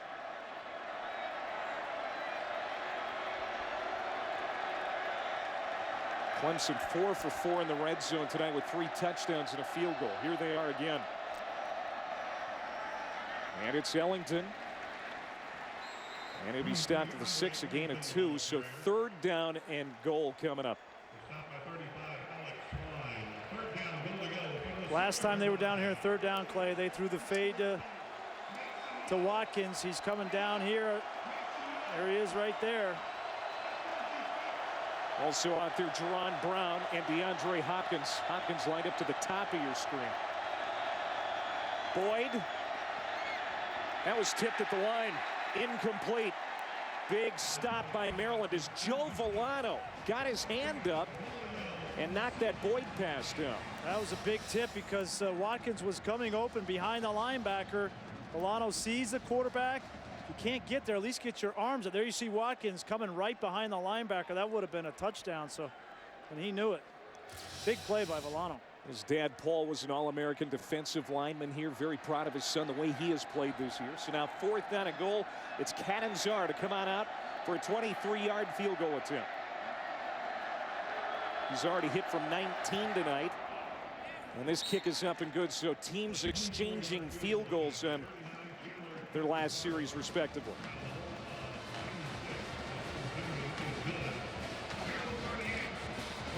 Dabo Swinney has done a tremendous job at Clemson. 6-0. Not to the best start since the 2000 season when the team started 8-0. And I think it's a common thing, Dabo said, for people to want to compare you to the past. But my thing is, why can't it be different at Clemson? Why can't we change? And he's alluding to the fact that Clemson's had very good teams in the past, only to disappoint down the stretch. He doesn't think that this team feels that that is in their nature, that they're going to charge right past those thoughts. I think he's right. I think the fire burns within these guys, honestly. From last year, that 6-7 season, that had to stick in their crawl. And I think they've come out this year, played some very difficult teams in Auburn, FSU, on the road at Virginia Tech. They exercised that demon. Frankly, this is another demon that they're trying to exercise here, having lost 2 of these games to Maryland in the past 5 years. So they've got a lot of work left to continue their undefeated season. So they're back within 11. There's Tony Logan on the return. And it's a good one for the Terrapins. Out to the 37, maybe 38-yard line. All ACC last year as a punt returner. That's a 30-yard return for Logan. And C.J. Brown will go back to work on offense. You can see his numbers tonight. Overall, what would you give him for a grade in his first career start, Brian? I give him an A+. I mean, I know he threw the interception, but overall, he has played fantastic. He'll pitch it out here to Justice Pickett. And we'll get 3 on first down. Carrico Hawkins, the middle linebacker, with the stop. I'll take that back. I'm going to give him an A. And if he can continue to play through the end of this game like he's been playing for the first 2.5 quarters, then I'll give him the A+, because they're going to need him to continue to make plays. They can't just sit back and try to hold on to this lead because Clemson's too explosive. Zone read again. It's Meggett. And maybe just a yard this time before Courtney Brown drives him down. Danny O'Brien made 15 consecutive starts for Maryland before tonight. C.J. Brown getting the nod. There you see Danny, the sophomore out of North Carolina. You know that he's disappointed, but it was not an easy decision for this coaching staff. It appears that it's been the right one so far as Jeremiah Wilson's in the game at tailback for the first time. Brown dropped, a loss of 2. Brandon Thompson with the sack, and it's a punting situation for the Terrapins. And that's the first time I've seen C.J. Brown pull that ball down and run a little bit too quickly. Didn't go through his reads, kind of made up his mind that if he saw any kind of a lane, he was just going to take off. And I think that Clemson converged on it. The first time Clemson's really contained him in the pocket. 4th punt tonight for Ferrara. Hopkins standing at the 20 for the Tigers. He'll run up, call for the fair catch. There might have been some contact down there. No penalty flags. It's a 30-yard punt, and Clemson will start at the 30. Well, tomorrow night you can find out where everyone stacks up in the first BCS standings are announced BCS Countdown presented by Discover. Tomorrow night starting at 8:15 on ESPN. Then at 9, switch over to ESPNU to put a bow on the season's first BCS standings. There's going to be some discussion and some controversy tomorrow night about where people are landing in that first poll. Who do you think is going to be number 1? I would have Alabama. Boyd deep downfield. Watkins holds it in at the 30. Titus Till made the tackle, but what a catch by the big play rookie for Clemson. A gain of 51. Watkins has made a lot of hay running double moves. Another double move right here. Stop and go. They've got to roll Boyd out to buy enough time. That ball right on the money. And it is not easy to catch a ball fully extended running at full speed. You don't realize how hard that is. Watkins made it look easy. Clemson perfect in the red zone tonight. They've scored every time. Here they are again. Boyd keeps it. Cuts it back. Good run on first down. It's a gain of 4, maybe 5. We talked about Sammy Watkins reminding us of Julio Jones. And in my opinion, he's got better hands than Julio Jones. He has not dropped a pass. And I've watched every game this year. Everything you throw to the kid, he catches. It's like flypaper. He had 7 catches for 152 last week against BC. 5 for 81 and a touchdown here tonight. Boyd pumps to the end zone. He has a man. Caught! Touchdown, Watkins!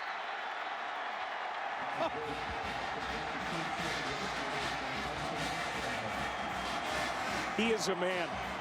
You know what I love about him? He doesn't get up and do a dance. He doesn't celebrate. He's running to the side. Okay, coach, next play, you want to go for 2? Hey, man, throw it to me again. He's just that kind of workmanlike player.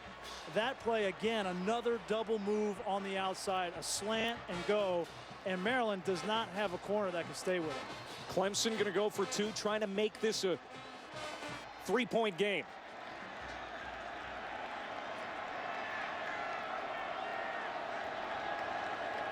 Boyd pumps, comes back the other way. Caught by Dwayne Allen. And there is a field goal difference in this game now with 3:25 to go in the third.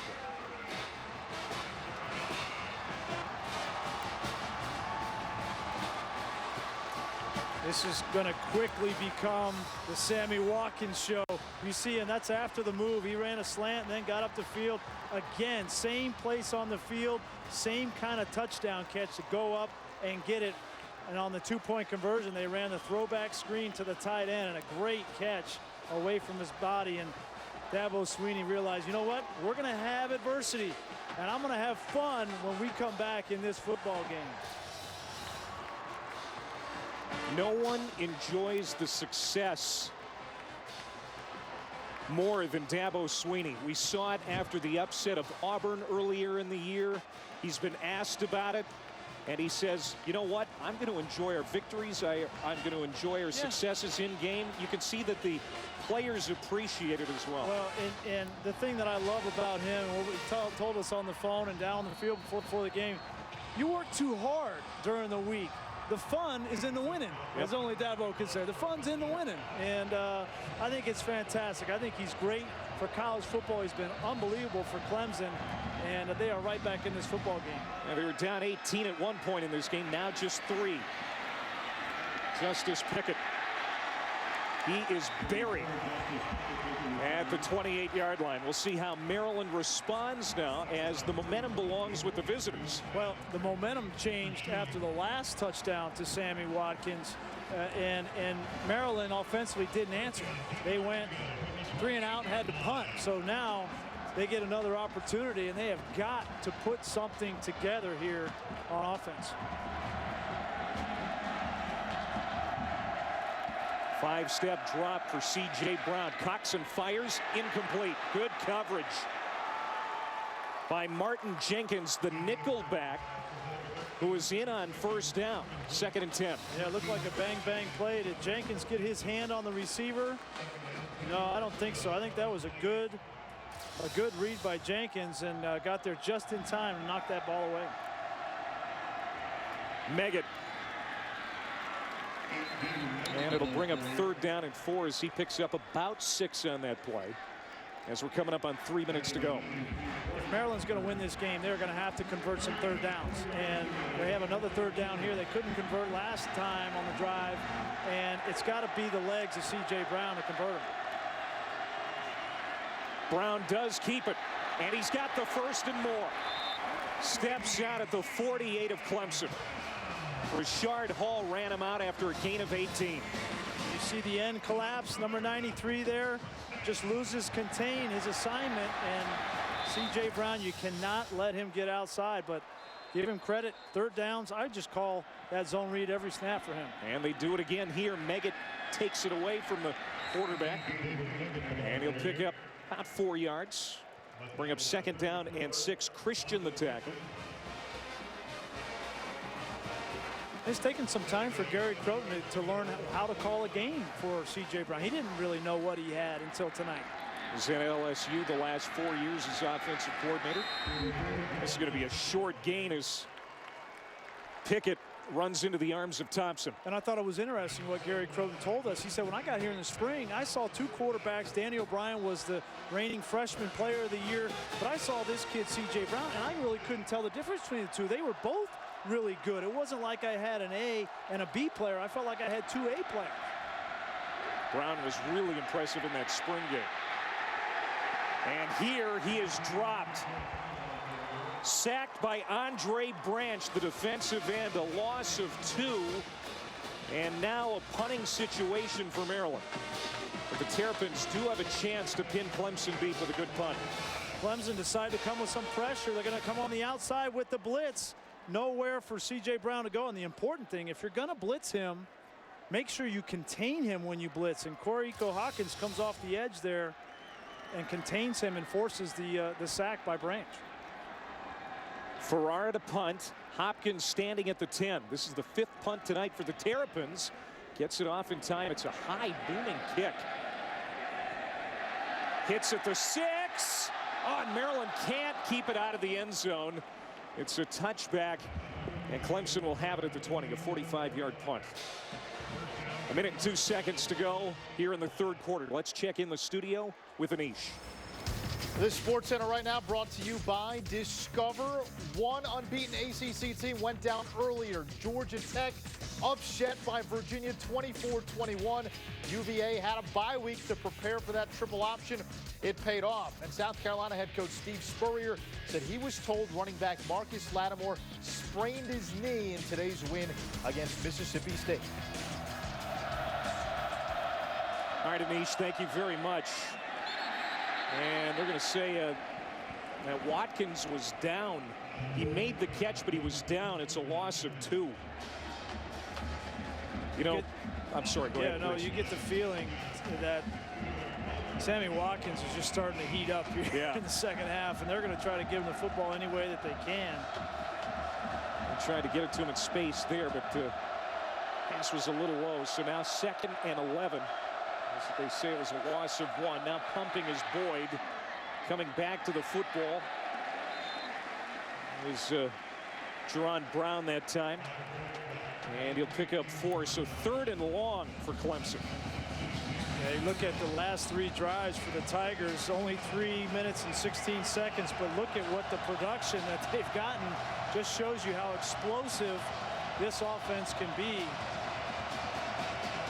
And this might be it for the 3rd quarter. It is.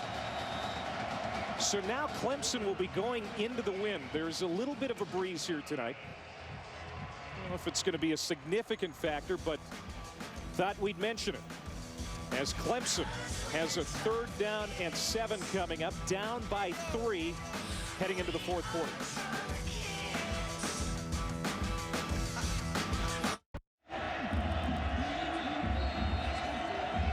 Clay Matvick, Brian Greasy, Allison Williams back here in College Park. We start the 4th quarter. It has been exciting. Clemson with a 3rd and 7 at their own 23-yard line, down 3. The number 8 team in the country on upset alert. Boyd steps up, needs the 30-yard line, and it looks like he may have gotten it. It's going to be close. Trenton Hughes stepped up to knock him down. It appears like he might have the first down. Yes. That's a gutsy run by a very talented quarterback. Yeah, good decision by Taj Boyd. Maryland only rushes 3. They drop 8. Nowhere to throw the football. And in those instances, you've got to make a play with your feet. Ooh. I don't know, his knee was down before he crossed the 30-yard line. They got a good spot. They spotted it right on the 30 and gave him a first down. We're over 500 yards total offense for these two teams combined. And we're just underway in the 4th. Allen makes the catch, and that's going to be an 8-yard pickup. Chisholm. Yeah, you wonder, both these defenses, both offenses have over 60 plays already in 3 quarters, and now can these defenses, which defense can make a stop in the 4th quarter after being tired with this tempo and this pace of both offenses? Handoff to Ellington. And he's going to be close to the first down. I misspoke. I said 500 yards of total offense. I meant rushing yards. I mean, they're almost at 800 yards of total offense combined, and we're just getting started here in the 4th. It's been an exciting game for these two teams. Oh, fantastic. Back and forth, punch, counter punch. Maryland coming in a big underdog. I think that they've held their own. And certainly it's been a great game through 3 quarters, and looks like it will finish a great game. Boyd out to Adam Humphries, the true freshman receiver, and he'll dive close to midfield. And another Clemson first down. I think that the spot is going to be just short of the marker. Titus Till with the tackle. To bring up second down and short. As if they don't have enough talent on the freshman roster for Clemson with Sammy Watkins and Sharon Peak and Martavius Bryant. Then you throw in Adam Humphries, the 4th true freshman receiver that they have used extensively this season. Deep drop for Taj Boyd, hits Allen right over the middle. Inside the 40-yard line. Alex Twine the tackle, but it'll be first down and 10 at the 39 as Clemson is driving again. The problem with Dwayne Allen is you can't play man coverage on him because you don't have a linebacker that can run with him. But when you play zone, he's got a great feel to get in between the zones and make himself friendly to the quarterback, and he's got great hands. Boyd has hit his last 6 passes. He'll hand off here. DJ Howard gallops to the 31-yard line. For more on Dwayne Allen, let's go down to Allison.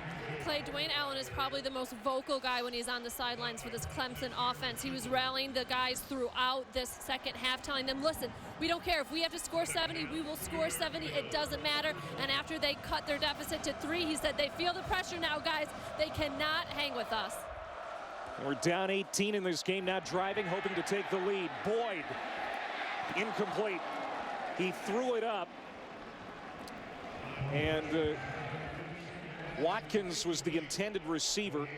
They don't connect. Eric Franklin in on the coverage. Yeah, Chad Morris wanted to go for the home run. Eric Allen, 48 right there, the safety, did not forget about Sammy Watkins on the throwback down the sideline. Great discipline on defense for Maryland. Now they need one more stop on 3rd and 2. Tonight on 3rd down, Clemson at 50%, 6 of 12. Boyd, complete. Stepping out of a tackle is the receiver. That is Jerron Brown. Gets it to the 23-yard line, a gain of 8, and the drive stays alive for Clemson. There's been several plays in this 4th quarter early on that I think are going to be real difference makers, and this is definitely one of them. They brought the house blitz. As a quarterback, you got to throw the ball. As a receiver, you got to catch it, break a tackle, and make a first down. That's going to be a defining play in how this game ends. Boyd, double play fake, rolls to his right, throws it out to Humphries, gets out of a tackle, and he's going to be close to another first down. The elusiveness of these receivers, too, after making catches has been very impressive. Yeah, and I think you're starting to see, Clay, that these defenses are getting tired. When you get tired on defense, then you start missing tackles. And that's exactly what happened right there with Alex Twine, the linebacker. Had him stop for a 1 or 2 yard gain and lets him get it away. Yeah, the pace of this game is really wearing on these defenses. Now, you can certainly see it on this series with this Maryland defense. Another play fake. Boyd on the naked boot to the end zone. Touchdown. Jerron Brown.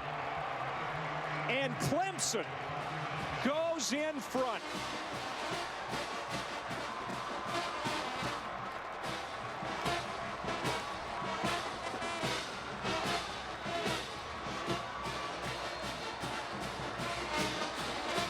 It's too explosive, too much firepower, too fast, too much speed, and Taj Boyd's now found his rhythm.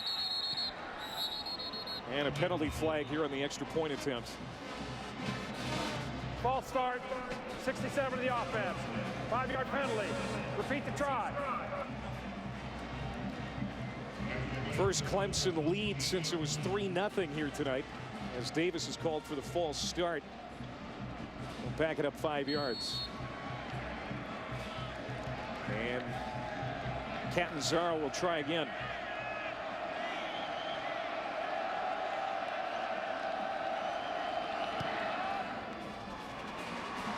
What's impressive, got it anyway. What's impressive about this Clemson team is there's been no panic. Taj Boyd didn't have a great first half. No panic, just continue to give him opportunities to make plays, and he has led them consistently in the second half.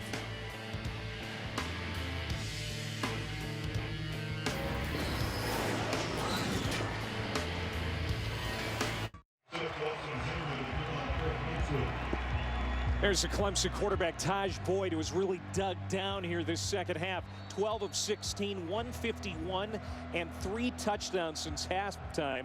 Clemson, the last 4 drives, 3 TDs and a field goal, and they have taken a 4-point lead. There's Tony Logan on the return here for Maryland. Bounces off a man and gets across the 30 to the 33-yard line. Let's go to the studio and Anish. All right, Clay, time for your AT&T All-America Player of the Week nominee. How about Texas A&M's Ryan Tannehill? 415 yards, a career-high 6 touchdown passes, 4 to Ryan Swope. Texas A&M taking care of Baylor 55-28. You can text 55862 to vote and for a chance at a trip to the national championship. All right, Anish, thank you. David Meggett is hit by Rashard Hall. It's a short pickup, a yard for Meggett. So second down and 9 for Maryland. 2-3, 1-1 in the ACC coming into the night. Had an 18-point lead on Clemson. It's evaporated. They now trail by 4 with under 11 to go. C.J. Brown to throw. Wants it all, going deep downfield and way incomplete. Quentin McCree, the intended target. Clay, you got to give the Clemson defense credit. Now, the last 3 drives, they have stopped this Maryland offense. They struggled to contain C.J. Brown through 2.5 quarters of this football game. But Kevin Steele, defensive coordinator, has found his rhythm and found what has been working, and that is containing C.J. Brown, not allowing him to get his feet going, and it's working for Clemson.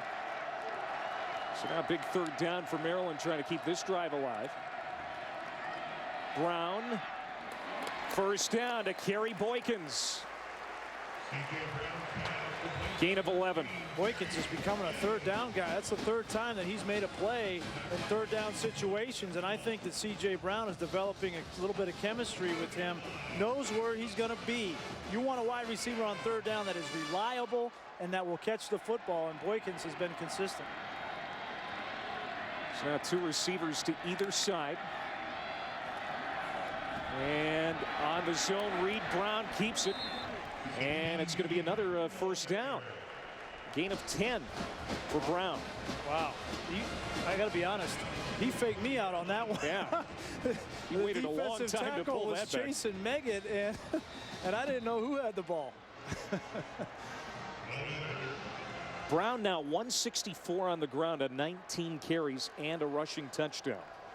And got a measurement here. It sure looked like Brown got that first down, but they're going to bring the sticks out.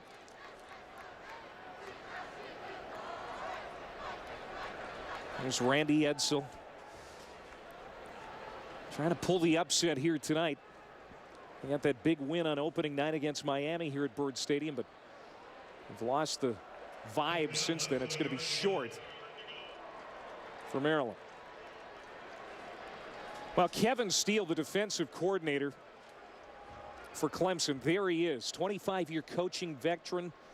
He's worked for many coaching legends. I mean, Majors, Osborne, Saban, but he has been very impressed with Dabo Swinney. Yeah, he certainly has, and he's been tested tonight. This defense has been tested. You see Dabo in there giving him a pat on the back, saying, hey, listen, we just need a couple of stops here in the fourth quarter. It doesn't matter that we've given up 38 points to Maryland as long as we win. And that's the attitude that Dabo Swinney has taken this year with Clemson. Pickett in the backfield. Jet sweep. It's McCree. Can't cut the corner, and he is cut down by Bashaud Breeland. No gain, and third down coming up. Fantastic play by Breeland. McCree's got speed coming on the edge, and Breeland does not lose contain, plays with leverage, and then comes up and makes the sure tackle. Breeland, of course, had that interception earlier tonight. Another freshman. Look at this formation. On 3rd and 1. Brown keeps it. Dives ahead, hoping to pick up that first down, but I don't know. I don't think he got it, Grease. It appears he's short. Well, they did not get the push in behind the guard and center area like they wanted to, so he had to kind of wiggle outside the tackle, and anytime you do that, you expose yourself to hits. And the question is, was his knee down, and where was the football?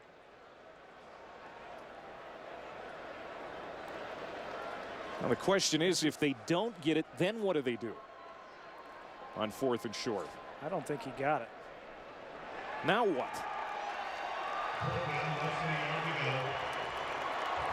Good question. I think, you know what?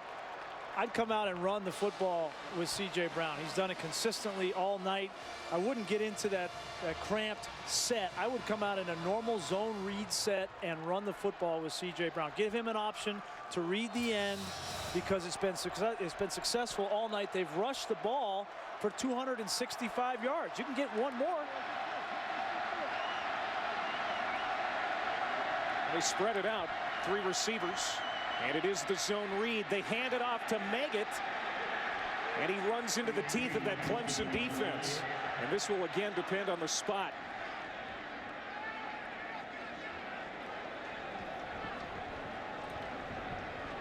This looks a little bit better for Maryland. Rennie Moore made the tackle. You run in there with Moore and Brandon Thompson, and it's tough sledding. It's not going to be easy.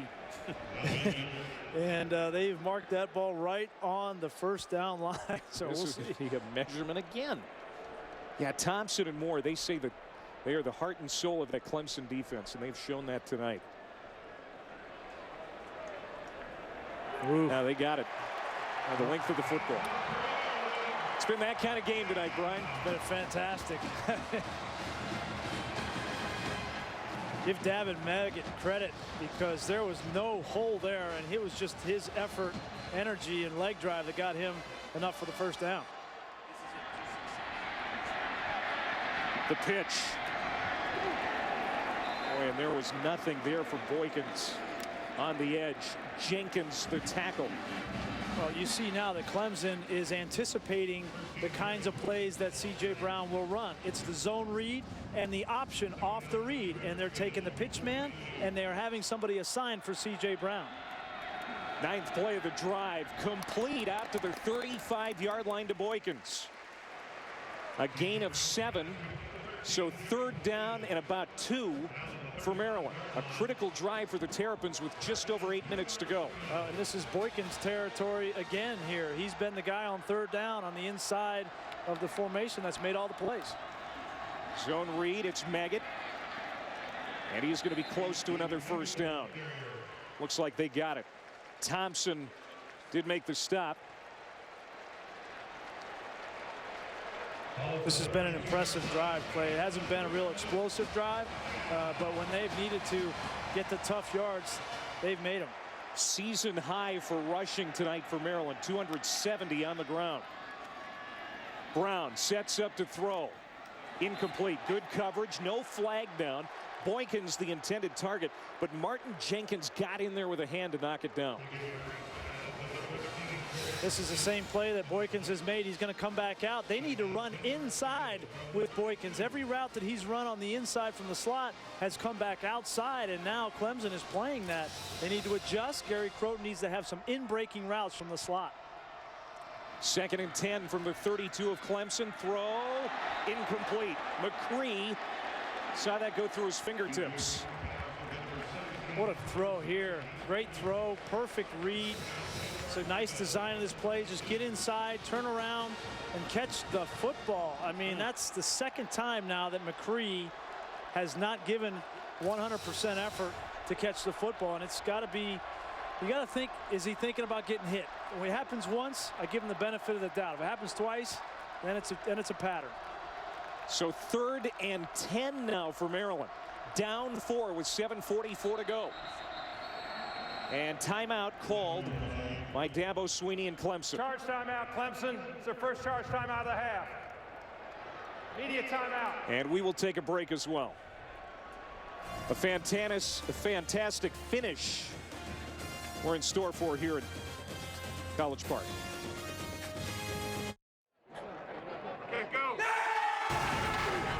ESPNU College Football Primetime, presented by 5-Hour Energy. The no-wait, no-hassle way to a great morning. Visit 5hourenergy.com. Maryland coming into this game, averaging just under 23 points per game, second to last in the ACC, but they have put up 38 on a very good Clemson team here tonight. And they are driving. 3rd down at 10, 7:44 to go. After the timeout, C.J. Brown comes underneath the Furstenberg. He's loose to the 10, 5, touchdown! Furstenberg with his 2nd touchdown tonight. And the Terps go up again.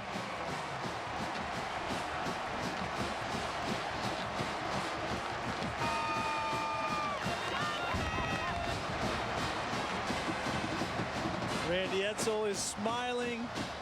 If it works once, why not go back to it? And Gary Croton called the same play that Furstenberg scored on earlier in the game, the tight end screen. The same result for Maryland.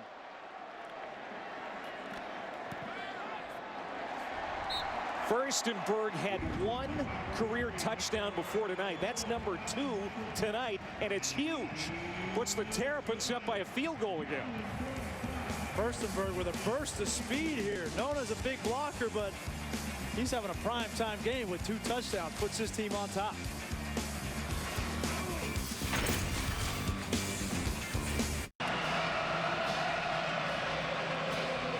$48,000 on homecoming night in College Park have been treated to a delight. 45-42, Maryland goes back in front with just over 7.5 to play.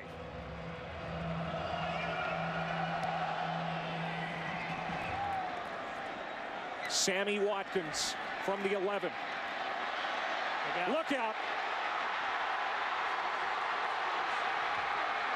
89 yards. Whoa. Cannot kick it to that guy. You've said that like 3 times tonight. Nobody's listening. He is too fast. He returned 2 punts to win a game in the last 2 minutes in high school. 2 punts in the last 2 minutes. You cannot give him an opportunity. This is C.J. Spiller all over again. The all-purpose yards and the ability to make plays from Sammy Watkins is unbelievable. He made 2 mistakes early in the game, in the return game, that led to Maryland points, but he has more than made up for it in this game. And now Clemson goes back in front, 49-45. Longest play by Clemson this season. It's another touchdown for Watkins.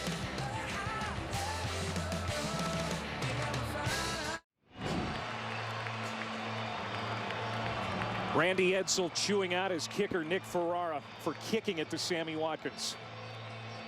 Yeah, that's something on the sideline that you got to have that conversation with your kicker and then be on the same page. Hey, we're either going to kick it to him or not. And I think Randy Edsall was on the side of not, as he should be. We've had 3 lead changes in the last 4 minutes. Now we'll see what Maryland can do for a response. Here is Pickett. Pretty good return out close to the 35-yard line. Here's their Taco Bell game track. It's been a wild one. Wow, look at that. And Taj Boyd in the second half has been phenomenal. Really came back after struggling in the first half. C.J. Brown has been outstanding, great quarterback play. But as this game comes to a close, I think they might both be trumped by Sammy Watkins. Now has broken a Clemson all-purpose record with 335 yards all-purpose. Here is Meggett. Big run across midfield and to the 43-yard line. Hawkins finally brought him down, but it's a gain of 22 and a first down for the Terps. No quit from the Terps. They've been running it all night. Brandon Thompson's not even blocked, but he just can't get to Meggett. And Meggett has been churning up yards on a consistent basis now in the second half. Clemson player down.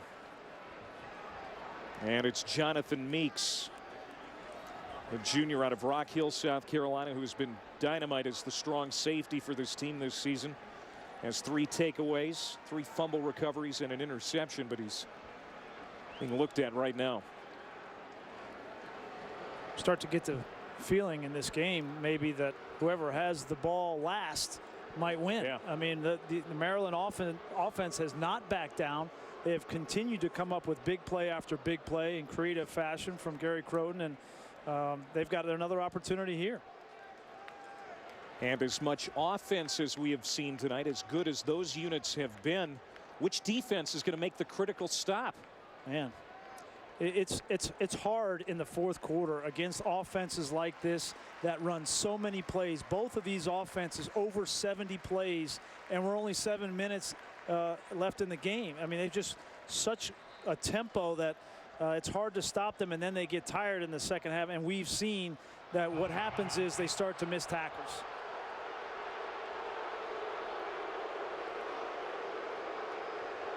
Well, Meeks is making his way to the sideline. 1st and 10 with 7:09 to go. Maryland has it at the Clemson 42.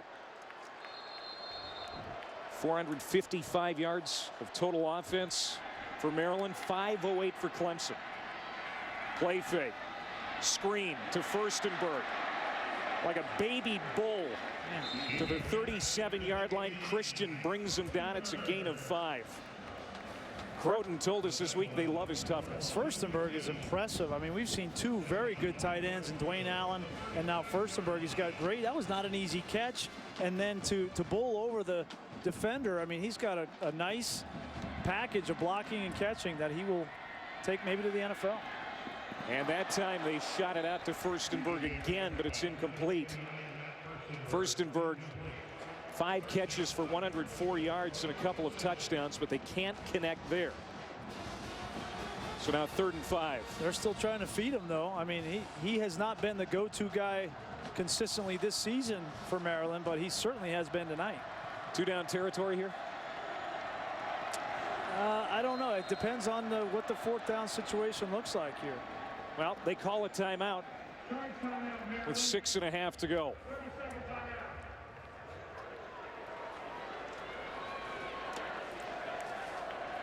I mean, before you start thinking about 4-down territory, they're thinking about just making it on this play, 3rd and 5. And in this situation, I think it's a great opportunity for a young quarterback that's gone through 3 quarters in this game, and they've gotten used to his cadence that maybe use a hard count. Maybe you get a cheap one here on 3rd and 5. C.J. Brown has been very impressive for Maryland. Can he lead this team on another scoring drive? That's going to be the big question here. And, you know, Clemson's defense, now can they make the stop here that might finally, you know, slow this Terrapins offense down? Well, these are the situations that you dream about. I mean, you're you're playing at home in front of your home crowd, and you're playing against the number 8 team in the country, and you're down 4, and there's 6.5 minutes left in the game, and it's 3rd down and 5, and this is why you play the game. This is why you grow up playing in your backyard. You always put yourself in these situations, and I think that probably C.J. Brown is thinking that right now. What's the call here on 3rd down and 5? Again, continue to give him options. Run the zone read and allow him to make that read and run it up the gut if it's there for him. Meggett's in the backfield to the right of C.J. Brown. And there it is, the zone read. It's Meggett with the carry. And he gets to the 35, but a penalty flag is down. They're going to get a hold. And this is a killer because they don't have the kind of passing game to make up for it. Holding, 73 of the offense. 10-yard penalty, 3rd down. Well, we haven't had a ton of penalties tonight, but that's a big one in this football game. Yeah, and it would have, would have brought up a 4th and 2 situation where you can have the discussion and think about going for it. But now in this situation, it's going to be tough to convert because you're going to be 3rd and 12 yards. So they spot it at the 47 of Clemson. Brown out of the gun. It's complete, caught at the 42. Marcus Leak, the freshman out of Charlotte, North Carolina, makes the grab. They get 6 yards back, but now it's 4th down and still a long way to go. They need to get to about the 33-yard line for a 1st down. Yeah, and I would punt this football. You got 2 timeouts, 6 minutes left in the game. You've got to trust your punter's going to get it inside the 5-yard line and back the Clemson Tigers up and make a stop. Gary Croton, Randy Edsall, and the Maryland Terrapins want to talk about it. They call a timeout, so they burn up one of those. 1 timeout remaining now for Maryland. And that really hamstrings you. I mean, you really need to make that decision on the fly as a head coach, because now you almost have to go for it. You wasted one of your timeouts, and you're not going to be able to stop the clock. That's one of those ones you got to make on the fly. There have been a lot of tough decisions tonight for both of these head coaches. There have been a lot of stars in this game, but I don't think any stars shine brighter than Sammy Watkins. 3 touchdowns tonight, 1 in the return game. And we knew coming in, and trust me, Maryland knew coming in that this was the guy that could light up the scoreboard, and he has done that in impressive fashion. None more impressive than this kickoff return. And as we said, he looks very C.J. Spiller-like, and he just broke C.J. Spiller's all-time record tonight. C.J. had 315 yards of all-purpose against Florida State, and now Sammy Watkins 335 and 3 scores. And that kickoff return right now is the difference in this football game. Well, on 4th down and 9, Maryland going for it. They need to get to the 33. Pass incomplete. Ronnie Tyler, the intended receiver, but Sensabaugh there on coverage, and Clemson takes over on downs. It's the route that they've made 3rd down conversions consistently all game. This time it's Tyler just going to run an out route, and Sensabaugh right there anticipating that route. The ball is thrown a little bit behind, but Sensabaugh just gets in front. Moore didn't have enough time to wait on that, but Sensabaugh with a big deflection. Sensabaugh, Breland, Martin Jenkins, boy, they have been good in that Clemson secondary tonight. Clemson has scored 32 points in under the last 20 minutes, but now an exchange problem there as Boyd juggled it. They're able to recover. Yeah. 2nd down coming up. I mean, that was a big 4th down, but don't get me wrong, this game is not over. Still 5.5 minutes on the clock, and certainly if Clemson's going to be loose with the football and turn it over, this game's really not over. But even if they don't, Maryland can come up with a stop here and force a punt. Plenty of time left. 2nd down at 16 now after that play. Here is Watkins. They get him into space. We'll get some of that back as he gets it out to the 45-yard line. Villano makes the tackle. It's a pickup of 10. Great effort from Joe Villano. I mean, for a defensive tackle to run down Sammy Watkins on a slip screen like that, that is impressive. So now 3rd down and 6, and this crowd trying to get behind this Terrapins defense. You can see Clemson slowing down the pace. They want to take as much time off the clock as they can, get in the right play, make sure they have all their adjustments. Watkins in the slot at the bottom of the screen. Taj Boyd sets up, throws, and it's a strike. Out to the 45-yard line of Maryland. It's Jerron Brown who picks up 10. Huge first down for the Tigers. Even when Sammy Watkins doesn't get the ball, he's pulling coverage. That time they run a double slant behind him. He runs the bubble screen and clears out the lane. And a great throw from Taj Boyd for a big conversion. Fourth catch tonight for Brown, 35 yards and a touchdown. There is Watkins lined up to the top of your screen on first down and 10. 523 yards now of total offense for the Tigers. Ellington gashes it up the middle, and he could be gone. Touchdown! A 44-yard touchdown run for Andre Ellington. And that might be a haymaker.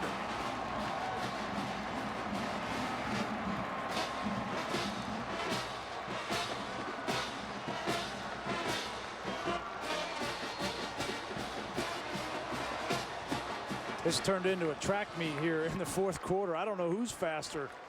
Watkins, Ellington, Bellamy, who knows? Catanzaro with the extra point. And it's an 11-point lead now for Clemson with under 4 to go. This play was just executed perfectly. Watch the tight end. This is Dwayne Allen. He's going to come down and get the block that seals it. And then number 48, Franklin, is going to take a bad angle on Ellington. There's the block by Allen, and then Franklin takes a bad angle. He just misjudged the speed from Andre Ellington, and that's a house call. They start to get Ellington involved in this offense, and he can stay healthy with the kind of talent that they have on the outside. Dabo's going to be happy for a long time this season. He just gave a hug to Chad Morris, the offensive coordinator. Those two guys have really fostered a great relationship, and we were talking with them this week. They kind of hit it off from the very beginning, and Chad Morris didn't know if this was the right opportunity for him to leave Tulsa, but Dabo talked him into it, and when he got here, he found out there's an embarrassment of riches, and it was a match made in heaven with this kind of talent and with his scheme, the one that he's kind of adapted from Gus Malzahn. He can put these guys in a lot of positions to make plays, and as they make more and more plays and get more and more confidence, these guys aren't freshmen anymore. They're experienced. After the first drive of the third quarter, Maryland had a 35-17 lead, an 18-point advantage on Clemson. Since then, the Tigers have outscored the Terps 39-10. Logan out to the 32. 3:48 to go. ESPNU, the home for passionate college football fans. Don't forget the 3-hour special every week at 1 and 7 Eastern on Tuesday. It's called The Experts. And this week, a special guest, Randy Shannon, the former head coach at Miami, will join the guys for unfiltered talk about college football. All right, Maryland, it's your serve. 3:48 to go. Meggett in the backfield with C.J. Brown. Brown steps up, has a lot of room, and he'll get to the 49. Robinson ran him out, but a gain of 17. He stops the clock. No matter how this game ends, I think that Maryland has found their quarterback. I mean, this kid is fast, he's smart, he's making good decisions, and we've seen C.J. Brown really grow up and impress tonight. Pick up the pressure. It's complete to Marcus Leak. And he'll get 4. Second down and 6. As Robinson is again in on the stop. And this is a good Clemson defense that C.J. Brown is making all this yardage on tonight. I mean, they certainly have not played well tonight, giving up 45 points, but it's a team that held Virginia Tech to 3 points. And this should have been caught by Leak, but it's not. So now third down and 6. Yeah, you're right. Clemson coming in, Brian, the 24th best defense in the country in scoring defense. And yeah, when you go to Blacksburg and you hold the Hokies to a field goal, you're pretty good. Tonight, maybe an anomaly for the Tigers. C.J. Brown having a lot to do with that. He's been outstanding. Takes it out of the gun here with 3 minutes to go, and he's in trouble. And pulled down at the 34-yard line by Andre Branch. And when he gets his paws on you, very seldom do you get away. It's a loss of 20. Well, now Maryland's in a situation down 11 where they have to throw the football, and that's not the way that their offense is built. And they're built to be mobile with the quarterback, and when you drop back in the pocket, now you put the pressure on your offensive line. And this offensive line is just not going to be able to block Andre Branch, Malachi Goodman, and some of these guys coming off the edge for Clemson. Maryland brings all their receivers out for a 4th and 26. Clock moving, 2:18 to go. Brown flushed, penalty flag down, pass deep downfield. And it is caught! Caught at the 10 by Ronnie Tyler. But there is a flag down. And this is going to come back. It's a holding call.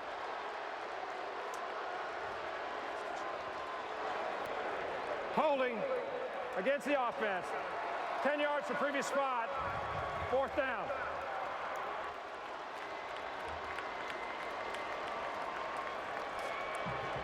C.J. Brown has given 100% effort to get this ball in position where Tyler can wrestle it away here, and he did have to wrestle that football away. Great job of coming down with that ball, but it's all for naught because of the holding call coming back. And C.J. Brown, honestly, he hasn't had 100% help tonight from drop balls, some holding calls, some things that haven't gone his way, and he has persevered through it. It's a pretty good display of arm strength. Throws it again here, and this time it's incomplete. And Clemson will take over as Kerry Boykins can't make the catch. And the Clemson crowd that is here in College Park comes to its feet with 1:54 to go as they're breathing a sigh of relief now. For a long time in this football game, it looked bad for the Tigers. They were down 18 at one point. Well, they've been through this before here against Maryland, having lost the last 2 times they came down here against the ranked Clemson team, and they certainly did not think that this game was over till that last pass. And so the Tigers take over, and Boyd hands off to Ellington. But I think this is an opportunity, Clay, for Clemson really to build. And this certainly wasn't an impressive win when you look at the BCS rankings and all those kinds of things. But from an adversity standpoint, what Taj Boyd overcame in the first half, and from an adversity standpoint on defense, what they overcame, this is a great team win for Dabo Swinney and Clemson. And here's Ellington. It'll be a couple of yards short of the first down. It'll bring up 3rd down. And if you look at that Clemson schedule, I mean, next week it's North Carolina. They're at home for that one. Then they go on the road to Georgia Tech. But, Brian, Georgia Tech showed some vulnerability today, getting beat by Virginia. Doesn't really matter. I don't care if Georgia Tech won today or not. When Clemson goes down there to play them, they're going to have their best shot. I guarantee you that. Just like Maryland wasn't supposed to give Clemson their best shot tonight, but they did. And don't sleep on North Carolina next week either. So I know North Carolina got beat by Miami today, but there's not a game on their schedule. And this is what Dabo Swinney says to his team. There's not a game on their schedule that they can't win, and there's not a game on their schedule that they can't lose. And that'll be the motivating factor as they go on. And, of course, the big game at the end of the year against South Carolina, that will be in Columbia. Of course, Steve Spurrier has dismissed Stephen Garcia from the team now. So it'll be interesting as this thing keeps going forward for the Clemson Tigers. They dodge a bullet here tonight on the road against a very scrappy Maryland club with a team that seems to have found a quarterback. But I guarantee you, if they are going to win out this season, they're going to have to figure things out on defense, specifically against the run. They gave up almost 300 yards on the ground to Maryland. Well, tonight's Wrangler 5-star player of the game is that guy, Sammy Watkins, 3 touchdowns, 1 in the return game. 345 all-purpose yards. And the clock is going to run out on the Maryland Terrapins here tonight. But what an effort and what a game.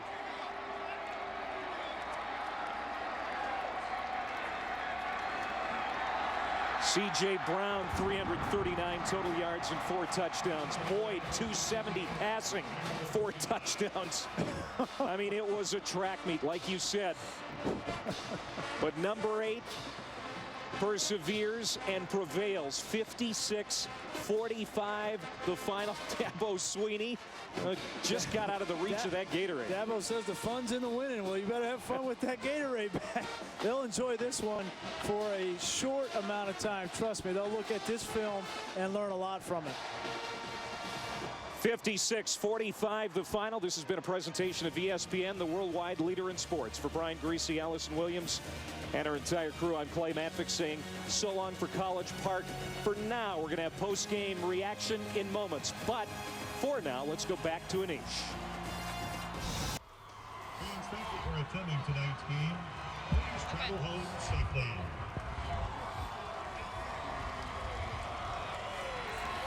Wow, Coach, what a win. Wasn't pretty at times, but you improved to 7-0. How's it feel? Well, you know, I love these guys. I'm so proud of them. Listen, Matthew 14 says to let your light shine. That's what I told them, man. Let your light shine. And that's what they did. Hey, they're like a city on the mountaintop and let their light shine. They don't quit. You know, listen, there wasn't any panic. We did not play well the first half. Obviously, we gave them some points. Hey, hats off to Maryland. Coach Edsall, they did a phenomenal job. But, you know, our guys just, you know, wanted a little bit more in the end. And we got that number 2, Sammy Watkins, on our team, and 23 and 10 and all them guys. And you know, just couldn't be more proud to be a Tiger right now. And that's what it's all about right there. All those fans, I can't wait to get back home to Clemson and celebrate once again.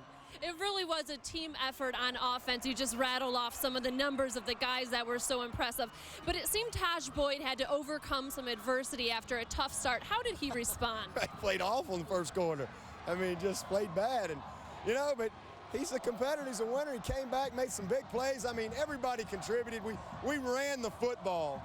And that's the difference in the game. We were able to run the football, but to come from 18 behind, I think that's the greatest comeback, second greatest comeback in the history of the school. Hey, that's about the players. That's the heart of our football team. That's character of our football team and our staff. Jerron Brown, I could go on and on and on, but to get the 4th down stop was critical. And again, you know, 10, what can you say? He just got it done when we needed it. 10 got it done, and so did this guy. Hey, 2.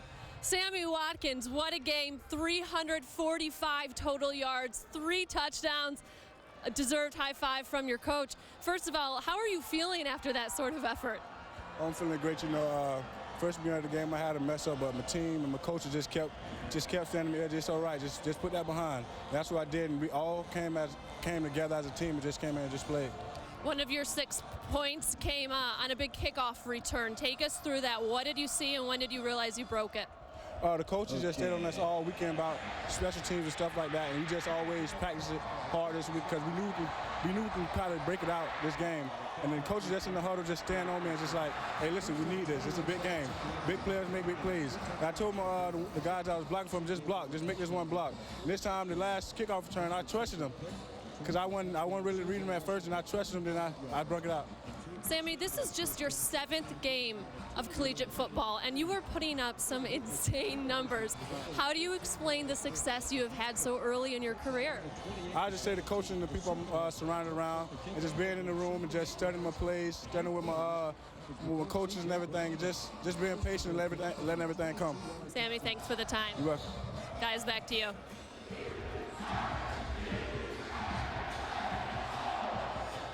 All right, thank you, Allison. What an amazing game. 576. All right, Sammy Watkins, tremendous. For Clemson in the win, 447. All that he did. In the loss for Maryland. Brian Greasy, Clay Matvick back here at Byrd Stadium. What impressed you most about this game, or should I say, who impressed you the most? That kid, Sammy Watkins, impressed me a lot, and not just with his physical ability and his play, but the way that he handles himself. That interview, the humble nature, that's what happens when hard work meets incredible talent, and that's what happened tonight. And I'm happy for Sammy Watkins, and I'm also happy for Clemson. He doesn't seem like an 18-year-old kid, that's for sure. He was impressive. 3 touchdowns. The big one was the return. I mean, he is such a weapon. Not only a great receiver at such a tender age, but he is a dangerous weapon in the return game. I don't think that he's going to see a lot more kickoffs and punts, kind of like C.J. Spiller didn't get to see a whole lot more through the rest of the season. And I don't think Georgia Tech and Paul Johnson are going to kick the ball to this kid. Well, what a game here. As we look ahead to the schedule here for Clemson, they are 7-0, best start since 2000 when they started that year 8-0. They've got North Carolina coming up next, and then a big one against Georgia Tech. Yeah, certainly Georgia Tech poses a real problem, especially with them giving up 290 yards on the ground. Clemson defensively tonight, they're going to have to shore that up if they're going to win. And then, of course, the season finale at South Carolina. What a final here tonight. I mean, we saw it all. 56-45 the final. For Brian Greasy and Allison Williams, I'm Clay Matvick. So long from College Park.